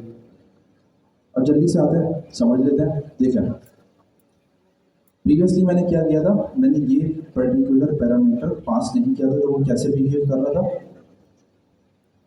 कैसे बिहेव कर रहा था, सर ISR ऐसे जी कैसे बना के उसने क्या किया था यार, सर बिल्ड बार बार दिखाया जा रहा था, जो बिल्ड बनी हुई थी वो बार बार किसी से ही लाके वापस आ दिखा गया रहा थोड़ी था। देर के लिए, अभी हम कवर कर लेंगे ये, बस खत्म हो जाएगा ये टॉपिक, फिर हमें नेक्स्ट आगे अच्छी चीज़ें पढ़नी कुछ मैं पास कर सकता हूँ, जिससे मैं ये बेसिकली इम्प्लीमेंट कर सकता हूँ कि भाई हर रिफ्रेश पे या हर रिक्वेस्ट पे नया डेटा या नया फैच करके देगा, ठीक है। अब जब मैं ये डिफाइन कर रहा हूँ, एक तो है सर्वर कंपोनेंट और हर रिक्वेस्ट पे नया डेटा फैच करके ला रहा है, तो दोनों का कॉम्बिनेशन क्या हो गया, सर्वर साइड रेंडरिंग। अगर सर्वर कंपोनेंट है और कैश डेटा लेकर आ रहा है तो ये क्या हो गया, स्टैटिक साइड रेंडरिंग, और एक पर्टिकुलर टाइम के बाद अगर अपडेट कर रहा है तो फिर ये हो गया Implemented ISR, ISR। ठीक है। इस वक्त क्योंकि ये किस मोड में है, स्टैटिक साइट जनरेशन के, मुझे इसे SSR बनाना है, क्योंकि हमने SSR की एग्जांपल करनी थी। तो मैंने आपको नेक्स्ट क्या बताया था भाई, कैशे एंड नो स्टोर। फिलहाल नो स्टोर से ही चलाते हैं और बाद में आप मुझे इसका डिफरेंस बताएंगे। नो कैशे भी चल रहा होगा, हो सकता है मेरी मिस्टेक की वजह से हम उसका इफेक्ट नहीं देख पाए, ठीक है। फिलहाल नो स्टोर चलाते हैं। नो स्टोर से जो है ना, ये कहीं भी इसका कैशे स्टोर नहीं करेगा, ईच रिक्वेस्ट पे क्या करेगा ये डेटा लेकर आएगा। अब थोड़ा सा फोकस करिएगा, हम देखेंगे इसका इफेक्ट UI पे। CSR हमने देख लिया, SSR देख लिया, अब UI पे बिहेव कैसे करते हैं वो देखना है। मैं जा रहा हूँ अपने कोड पे, ठीक हो गया। यहाँ पे आपको राउट नज़र आ रहा होगा, अगर राउट नज़र नहीं भी आ रहा तो आप इसको ऐसे देख सकते हैं। जहाँ CSR है, बल्कि मैं लिख ही देता हूँ कितनी देर लगेगी, पॉइंट SSR और पॉइंट CSR में कर देता हूँ ताकि आपको देखने में आसानी हो।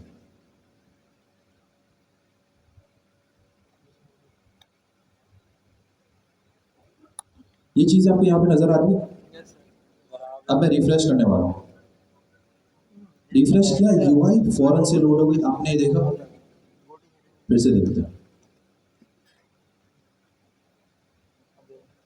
रिफ्रेश, यूआई लोड हो गई with empty data, yes sir, और डेटा क्या हो रहा है, फौरन फौरन आ रहा बाद में आ रहा है। फिर देख लेते हैं, रिफ्रेश किया, यूआई फौरन से एग्जीक्यूट हो गई, और फिर डेटा क्या हो रहा है, बाद में आ रहा है। इसका मतलब ये कि क्लाइंट के पास कंपोनेंट जा रहा है जो कि सिंक ऑपरेशन है, और क्लाइंट फिर यूज इफेक्ट के अंदर जो मेथड लिखा हुआ है उससे डेटा फेच कर रहा है। ये बात समझ आ रही है। है? ऐसा ऐसे ही। अगर मैं एसएसआर में जाऊंगा तो कोई बताएगा क्या होगा? सब पूरा एक साथ ही आएगा। एक साथ आएगा। मैं रिफ्रेश करूंगा तो अब ये देखिए ऊपर लोडिंग क्रॉस नजर आ रहा है आपको, यस सर, ये लोड कर रहा है सर्वर पे, फिर ला रहा है अपडेटेड डेटा के साथ। मेरे पास एम्प्टी डेटा के साथ ये वैल्यूज लोड ही नहीं हुई। जैसे जैसे मैं रिफ्रेश करता जाऊंगा ये एपीआई कॉल करेगा बैकएंड सर्वर पे और डेटा लेकर आएगा अपडेटेड, अगर वेबसाइट पे अपडेट हो गया तो, ठीक है, एपीआई या डेटाबेस के अंदर, ठीक है। मैं इसको फिर रिफ्रेश करता हूँ, अपडेट हो गया डेटा, लेकिन एम्प्टी डेटा नहीं आ रहा। एम्प्टी डेटा क्यों नहीं आ रहा? क्योंकि सर्वर पे जाके ये कंपोनेंट या पूरा पेज जनरेट करता है और फिर क्लाइंट को रिटर्न करता है, इसलिए हमें वो यहाँ पे एम्प्टी वैल्यूज नजर नहीं आ रही। अब ये सेंस बन रहा है आप लोगों को? समझ आ गया? समझ आ गया ना? ठीक है, आगे क्या करना है? एसएसजी तो हमने देख लिया। अब एसएसजी में क्या करना है? मिसाल के तौर पे अगर मुझे कंपोनेंट बनाना है तो मैं आपको दिखा देता हूँ।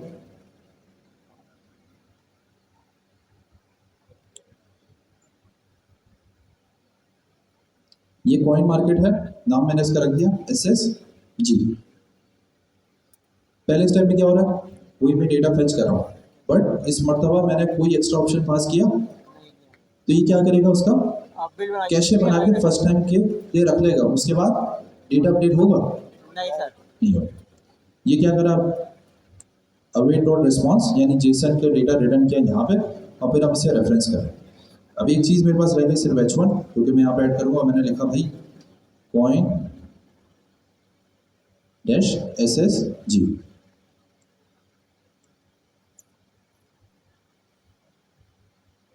ऊपर आउट में जाता है, SSR हमने देख लिया। अब मैं क्या चेक करूँगा? SSG।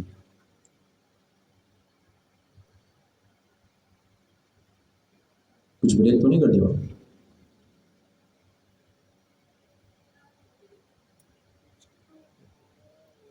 कुछ ना कुछ मैं कर रहा हूँ, अजीब वो गरीब चीज़। अब तो चेक करना एपीआई, मुझे लग रहा है एपीआई रिक्वेस्ट कर रहा हूँ। समझ एपीआई की मुझे अपडेट करिए। ओह, आई एम ज्वाइन कर रहा हूँ बहुत सारे। आप लोग तालियां भी नहीं बजा रहे, क्या करें? फालतू में वहाँ तालियां बजाता भाई, बंद करने में बजा रहे हैं। माजरत, सॉरी। डेट आ गया एसएसजी। अब मुझे पता है नेक्स्ट रीलोड पे अपडेट होगा ये। नहीं सर, अब नहीं होगा। कौन कह रहा होगा भाई? आप कह रहे हो होगा, मैं तो बिल्कुल दे सकता हो रहा है अपडेट। अब इसको वैलिडेट करने के लिए मैं साथ में जो एसएसआर वाली जो इम्प्लीमेंटेशन थी, सीएसआर वाली, इसको भी रन कर देता हूँ। इसमें क्या आ रहा है? 5392, और एसएसआर में क्या आ रहा है भाई? 2434। इसका मतलब ये पुराना डेटा दिखा रहा है जो उसने पहली मर्तबा रन टाइम पे जनरेट किया। समझ आ गया भाई? यस सर, आखिरी क्या रह गया? ISR। अब देखिए ISR में क्या डिफाइन किया हुआ है? कैशे तो है, यानी डिफॉल्ट बिहेवियर ही है, सिर्फ चेंज क्या करना है? टाइमिंग, कैशे रिफ्रेश की। अब अगर मुझे कुछ भी करना है तो मैं यहाँ पे एक्सटर्नल कॉन्फ़िगरेशन या एक्स्ट्रा कॉन्फ़िगरेशन पास करनी है, वो यहाँ से पास हो जाएगी, ठीक है। ISR किसने पढ़ा है? कोई गाइड कर सकता है क्या कॉन्फ़िगरेशन पास करो? रीवैलिडेट। ओह, इस नाम की तो कोई प्रॉपर्टी नहीं। देखिए पहली मर्तबा तो ये डेटा लेगा, कैशे बनाएगा और एज SSG जनरेट कर देगा। सही है? सही है भाई। हूँ। अगली मर्तबा के लिए मुझे रीवैलिडेट करना है, तो उन्होंने प्रॉपर्टी का नाम क्या रखा हुआ है? नेक्स्ट, ठीक है। नेक्स्ट के अंदर जाके जो है एक प्रॉपर्टी है जो कि कहलाती है रीवैलिडेट, और यहाँ पे मुझे इसका टाइम फ्रेम डिफाइन करना है। बाय डिफॉल्ट आई थिंक ये सेकंड्स लेता है, तो मैंने कहा यार हर 30 सेकंड में डेटा अपडेट करो। सही है। अब ये मैंने SSG वाले कोड के अंदर ही ISR की इम्प्लीमेंटेशन की है, तो मैं इसे अपडेट यहाँ भी करता हूँ ISR।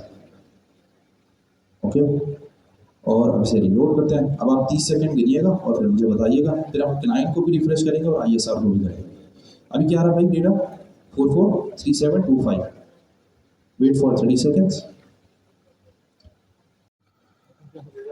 खैर अच्छा, जल्दी से आ जाते हैं CSR पे ताकि हम इसको चेक कर सकें। 561486 यहाँ पे क्या है 5614, इसका मतलब रिफ्रेश हो रहा है 30 सेकंड बाद। हो गया खत्म ISR CSR SSG। किसी का सवाल, कोई सवाल हो तो पूछ लो। तुम्हारा भी नहीं है ना यार, हो गया ना, जो तुम्हारा था वो हम कर लेंगे, और तुम्हारा मैं तुम्हें बता दूंगा कैसे। ब्रेक चाहिए? नहीं चाहिए। चाहिए सर। 5 मिनट का दे रहे हैं, मेरे ख्याल से 44 हो रहा है, 50 तक आ जाए, फिर इसके बाद हमें नया टॉपिक शुरू करें। समझ आ गया? ऐसी चीज़ तो नहीं है कि हैकाथॉन और आप लोग सर पकड़ के बैठ जाएंगे यार ये क्या बला है। हैकाथॉन आएगा तो फिग्मा का डिज़ाइन आपको दिया होगा, कन्वर्ट करना होगा टेलमेंट के अंदर, कर लेंगे, ठीक होगा। CSS पढ़ ली हमने, डिज़ाइन थ्योरी उसकी जितनी भी थी, कलर थ्योरी, वो चीज़ें पढ़ ली हमने, कंपोनेंट की लाइफ साइकिल पढ़ ली, ठीक है। हमने ये पढ़ लिया हुक्स कौन कौन से सिंपलेस्ट वे में यूज़ कर सकते हैं, हमने API इंटीग्रेशन पढ़ ली, हमने रेंडरिंग के मुख्तलिफ कॉन्सेप्ट पढ़ लिए, जिसका कुछ पार्ट कैशिंग से है मगर कैशिंग डिटेल में नहीं पढ़ेंगे। राउट्स पढ़ लिए हमने, नेस्टेड राउट्स या कॉम्प्लेक्स राउट नहीं पढ़ेंगे बिल्कुल। लेआउट्स, डिफ़ॉल्ट लेआउट पढ़ लिया हमने, नेस्टेड लेआउट्स नहीं पढ़े, और नेक्स्ट ईयर्स के कुछ डिफ़ॉल्ट कंपोनेंट्स हैं। वो कंपोनेंट्स कौन से हैं? मिसाल के तौर पर आपने UI पे कुछ काम किया, UI क्रैश हो गई, बेसिकली वो जो एरर है फॉल बैक होके कहाँ जाएगा, उसके लिए नेक्स्ट ईयर्स ने कुछ डिफ़ॉल्ट कंपोनेंट्स डिफाइन किए हुए। ग्लोबल एरर के नाम से कंपोनेंट है। मिसाल के तौर पे सर्वर साइड पर डेटा लोड हो रहा है, ठीक है, आपने देखा ना डेटा रिफ्रेश हो रहा होगा, मिसाल के तौर पर डेटा अवेलेबल नहीं है तो क्या दिखाना है, तो उसके लिए लोडिंग का एक कंपोनेंट है या लोडिंग की फाइल है जिसमें हम डिफाइन कर देते हैं हमें क्या चीज़ रेंडर करनी है, ठीक हो गया। अब मज़ीद जो है ना, जो नेक्स्ट पार्ट है वो रिलेटेड है कि हम बैकएंड की तरफ जाएं, यानी API सर्वर साइड कोडिंग की तरफ जाएं, API वहाँ पे कैसे लिखनी है। लेकिन उससे पहले थोड़ा सा ये कुछ पार्ट रह गया, उसमें एक चीज़ है, आपने पढ़ी है टेलमेंट, टेलमेंट पढ़ ली ना, टेलमेंट में क्या कर रहे हैं, CSS डाल रहे, स्टाइल डाल क्या कर रहे हैं, सर, स्टाइल डिफाइन करते हैं। फोकस उस तरफ रखना है यार, पीछे वहाँ आपको पढ़ना है, पढ़ने की तरफ ध्यान दें। क्या हो अभी तो तुम उधर ही देख रहे थे। वाह हमजा भाई, ये बंदा जो है ना बहुत शरारती है। केक वाले भाई आधे पैसे ही देगा, ठीक है ना। कितने पाउंड का केक ला रहे हो तुम? 1 पाउंड, वो तो हमजा भाई घर पे ले जाएंगे 6 पाउंड। इजी पर तुम दे रहे हो भाई 6 पाउंड में से 3 पाउंड तुम्हारा है, क्या ये इसमें से 1 पाउंड होगा, तो भाई ये क्या है, ये पाउंड भी नहीं।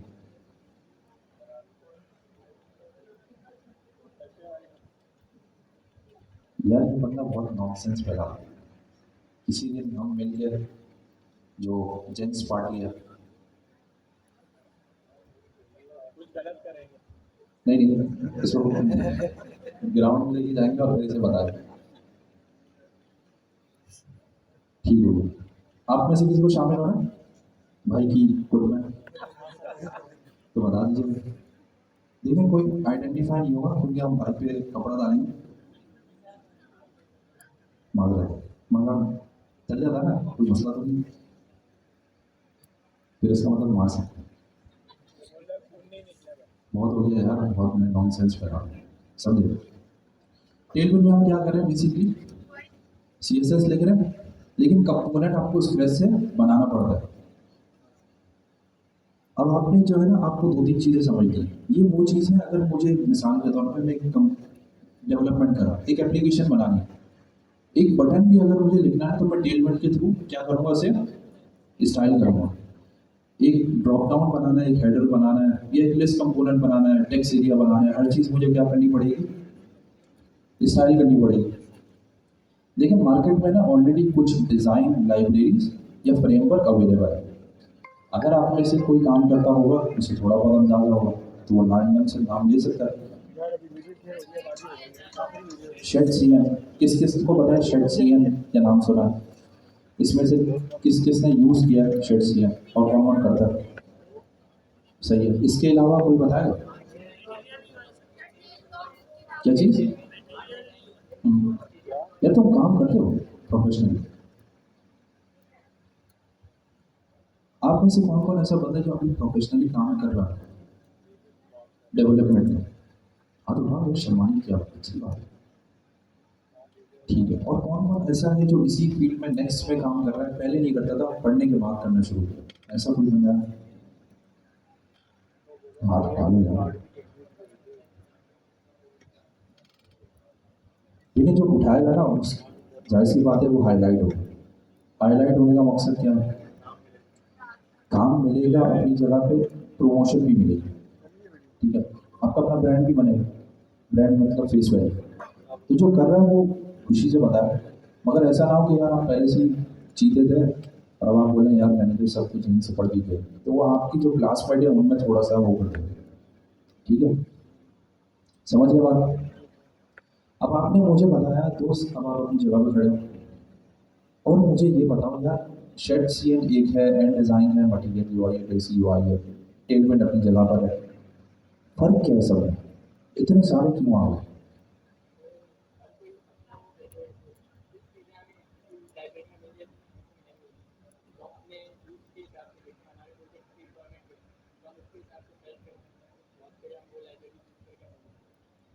अच्छा, इसको कैटेगराइज करो, टेलमेंट versus and design versus shade CN, क्या फर्क है बता सकते हो?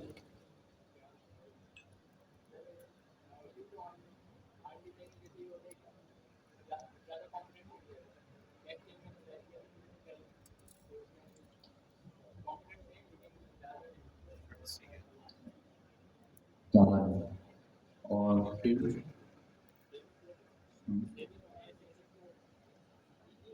अब तुमने एक बात की ना,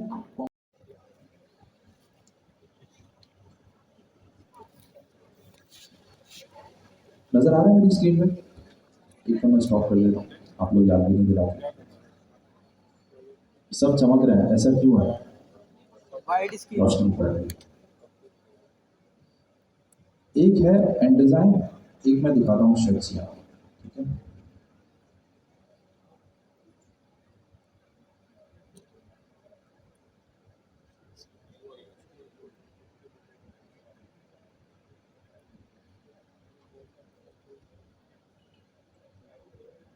ठीक है, अब देखिए एंड डिजाइन पे कहाँ जा रहा हूँ, ऊपर है कंपोनेंट्स, मैंने इस पर क्लिक किया,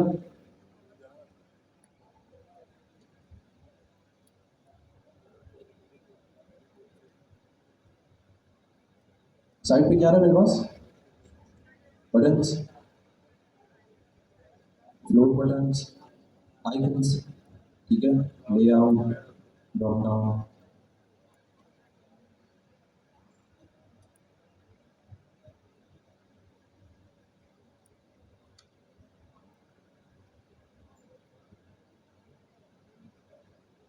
कुछ ज़्यादा ही ले लिया इसमें। हिंदी मीटर हम शेड सीन देखते हैं।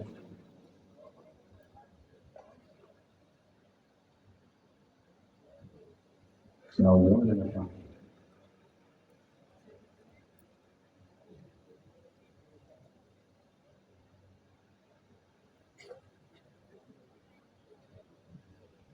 बिल्ड योर कंपोनेंट लाइब्रेरी, सही है। अभी क्या लिख रहा है भाई? अगेन यहाँ पे किस चीज़ की बात हो रही है? कंपोनेंट्स की।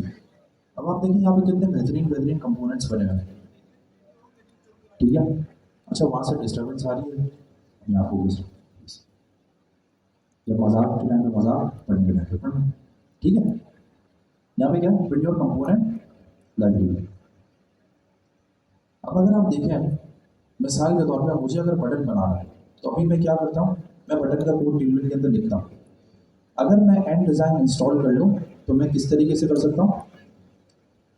अपने फाइल के अंदर क्या लिखूंगा? बस import drop down from and design, और वो पूरा स्टाइल कंपोनेंट मेरे पास अवेलेबल होगा, अवेलेबल होगा ना। अब मेरी मेहनत कितनी बची, कितनी, 5%, नहीं ज़्यादा बचेगी। अगर आप देखिए मिसाल के तौर पर यूआई में जितना काम है, एक बटन बनाना है कितनी देर लेंगे आप, 10 मिनट तो लेंगे, 10 मिनट लग जाएंगे। इंपोर्ट करने में कितनी देर लगेगी, 1 सेकंड। मिसाल के तौर पे इंपोर्ट के अंदर कॉन्फ़िगरेशन होगी, 1 मिनट में बटन बन जाएगा। 10 मिनट वर्सेस 1 मिनट, कितनी मेहनत बच गई, 90% टाइम रिड्यूस हो गया यूआई बनाने, ऐसा है। इन रियल केसेस मिसाल के तौर पे कुछ कॉन्फ़िगरेशन करनी है, मैक्सिमम लगेंगे 4 मिनट, फिर भी 60-50% टाइम बच रहा है, सही है। इन लाइब्रेरीज का मकसद ये होता है, इन्होंने ओपन सोर्स की भी होती है, इन्होंने पूरी यूआई डिज़ाइन फ्रेमवर्क लिखा कि भाई बटन ऐसे नज़र आएगा, बटन को अगर लार्ज करना है तो ये पास करो, प्रॉपर्टीज़ के अंदर स्मॉल करना है तो ये पास करो, राउंड करना है तो ये करो, और वो ऑटोमेटिकली उस हिसाब से एडजस्ट होता रहेगा, ठीक है। इसके बाद बटन का सिर्फ मसला नहीं है, इन्होंने मुश्किल मुश्किल कंपोनेंट भी बनाए। मिसाल के तौर पे आप देखते हैं कुछ कुछ वेबसाइट पे जहाँ पे पेजिनेशन होती है, अगर मैं आपको दिखाऊं तो ये लोड हो रहा है, हाँ अच्छा खासा है।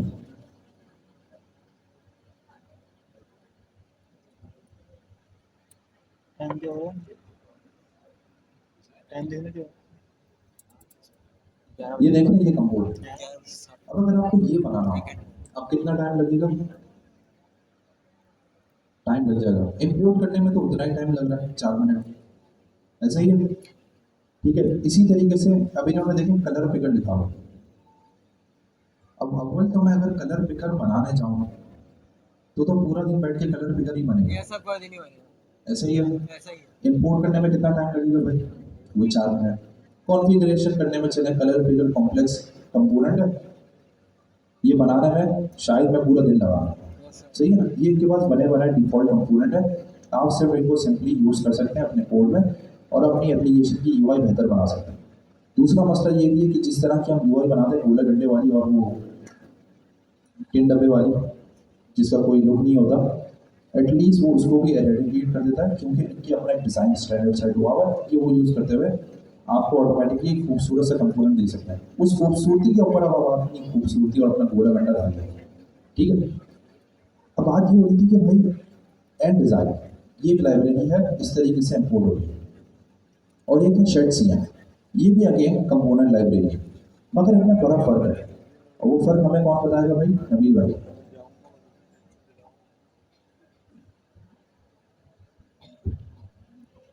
अस्सलाम वालेकुम। आज जो है मैं फ़र्स्ट टाइम यहाँ पर आया हूँ, तो पहले थोड़ा सा इंट्रोडक्शन देता हूँ। मेरा नाम हाफिज़ नबील है, और अब संडे मॉर्निंग में जो है मैं यहाँ पर फैकल्टी मेंबर हुआ करूँगा। अच्छा, सर ने जो है एक क्वेश्चन आप लोगों के सामने रखा कि हमारे पास 2 कंपोनेंट्स लाइब्रेरीज हैं, एक एंड डिज़ाइन और एक हमारे पास है शेड्सियन। अच्छा, अब एंड डिज़ाइन और शेड्सियन में क्या डिफरेंस है? देखिए, शेड्सियन बेसिकली क्या करता है, शेड्सियन आपको एक सिंपलेस्ट वे देता है। शेड्सियन कहता है कि आप मुझे यूज़ करो और मैं आपको सिर्फ उतनी चीज़ें दूंगा जितना आप लोगों को यूज़ करना है। जैसे मिसाल के तौर पे हम शेड्सियन से कहते हैं कि भाई हमें एक बटन जो है रिक्वायर्ड है और हम उस बटन को इंपोर्ट करवाते हैं, तो शेड्सियन क्या करेगा, सिर्फ और सिर्फ बटन का ही कोड हमें प्रोवाइड करेगा और वो नोड मॉड्यूल्स के साथ छेड़छाड़ नहीं करेगा। वो बोलेगा बस सही है, मैं एक फ़ोल्डर बना रहा हूँ कंपोनेंट्स का और उसके अंदर आपका बटन का जो कंपोनेंट है वो रेंडर करवा के दे रहा हूँ। बट एंड डिज़ाइन क्या करता है, एंड डिज़ाइन जो है आपके पास एक कंपोनेंट लाइब्रेरी है। शेड्सियन आपके पास क्या है, वो कंपोनेंट लाइब्रेरी नहीं है, वो रीयूजेबल कंपोनेंट्स और ओपन सोर्स है, मतलब आप उसके अंदर खुद भी कंट्रीब्यूशन कर सकते हैं। अब एंड डिज़ाइन बेसिकली क्या कहता है, एंड डिज़ाइन जब आप उसको इंपोर्ट करके इनिशियलाइज करवाते हैं तो वो आपके पास पूरे के पूरे प्रोजेक्ट के अंदर आपके साथ चेंजेस करता है। जैसे नोड मॉड्यूल्स के अंदर एक्स्ट्रा फाइल्स ऐड करता है, और इसके अलावा आपके पास जो है जैसा मैंने बताया कि शेड्सियन रीयूजेबल कंपोनेंट्स है, मतलब कि उसको हम बार बार जो है वो यूज़ कर सकते हैं और उसके अंदर हम लोग चेंजेस अपनी मर्जी से कर सकते हैं। तो ये दोनों में डिफरेंस है कि एंड डिज़ाइन जो है बेसिकली क्या करता है कि वो आपके नोड मॉड्यूल्स के अंदर एक्स्ट्रा फाइल्स जिसकी हमें नीड नहीं होती वो भी ऐड कर देता है, और शेड्सियन सिर्फ उतनी चीज़ें देता है जितनी हमें ज़रूरत होती है। तो ये जो है एक मेन डिफरेंस है हमारा एंड डिज़ाइन और शेड्सियन के अंदर। तो सर शेड सीएन भी ज़्यादा बेहतर हुआ। जी, शेड सीन हमारे पास ज़्यादा बेहतर है, और इसके अलावा शेड सीन जो है वो फास्टर होता है एंड डिज़ाइन से, तो शेड सीन ज़्यादा प्रायोरिटी होती है। बट अगेन मार्केट में जब आप उतरते हैं ना, तो आपको सारे कंपोनेंट्स का पता होना चाहिए। अब अगर सिर्फ शेड स्टेन आप लोगों को बताते हैं और एंड डिज़ाइन नहीं बताते, तो फिर होता क्या कि जब आप मार्केट में उतरते हुए क्लाइंट आता है आप लोगों के पास और वो आपसे एंड डिज़ाइन के बारे में कोई बात कर लेता, तो आपको तो बिल्कुल पता ही नहीं था कि भाई एंड डिज़ाइन क्या है। क्योंकि देखिए जितने भी मार्केट में इस टाइम पर कंपोनेंट्स लाइब्रेरीज मौजूद हैं, उनमें से हर कंपोनेंट लाइब्रेरी कहीं ना कहीं कोई ना कोई यूज़ करता है। कोई ना कोई कंपनी जो है किसी न किसी लाइब्रेरी कंपोनेंट लाइब्रेरी का यूज़ कर रही है। तो इस वजह से जो है एंड डिज़ाइन का भी पता होना चाहिए आपको। तालियां हैं भाई। एक बात अच्छी है, बिल्कुल नया फैकल्टी आता है, आप एटलीस्ट है ना वो अप्रिशिएट करते हैं, एक्सेप्ट मेरे। तालियां मत बजाइए, फालतू की तालियां नहीं चाहिए मुझे। भाई ये तो वो वैसे ही हो गया, मैंने आपसे बोल के आपसे दावत ली, मैं आपकी शादी में आऊँगा भाई, और उस पर भी आपने मुझे दावतनामा नहीं दिया। बात आ नहीं, तालियां नहीं बजानी, तालियां बजाने क्या करेंगे, खुद से बजाएं, ये क्या बात हुई। अब अगर आप थोड़ा सा सोचें और वापस टॉपिक आ जाता है, देखिए एंड डिज़ाइन के बाद इतने सारे कंपोनेंट हैं। अब मैं स्क्रॉल साइड पे कर रहा हूँ, ज़रा देखिएगा, इमेज है, पॉपअप है, क्यूआर कोड है, सेगमेंटेड है, टेबल हो गया, टैब्स हो गया, टैग हो गया, टाइमलाइन चलता जा रहा है। अब मिसाल के तौर पे शोएब भाई, हमारे प्यारे भाई, वो बना रहे थे कॉइन लेयर का डैशबोर्ड, तो मैंने आपको API दी। मुझे एक बात बताएं, उसमें कलर पिकर की ज़रूरत है? अगर आप चाह रहे हैं कि यूज़र अपना गोला गड्ढा खुद से बनाए, तो हम यूज़ कर सकते हैं।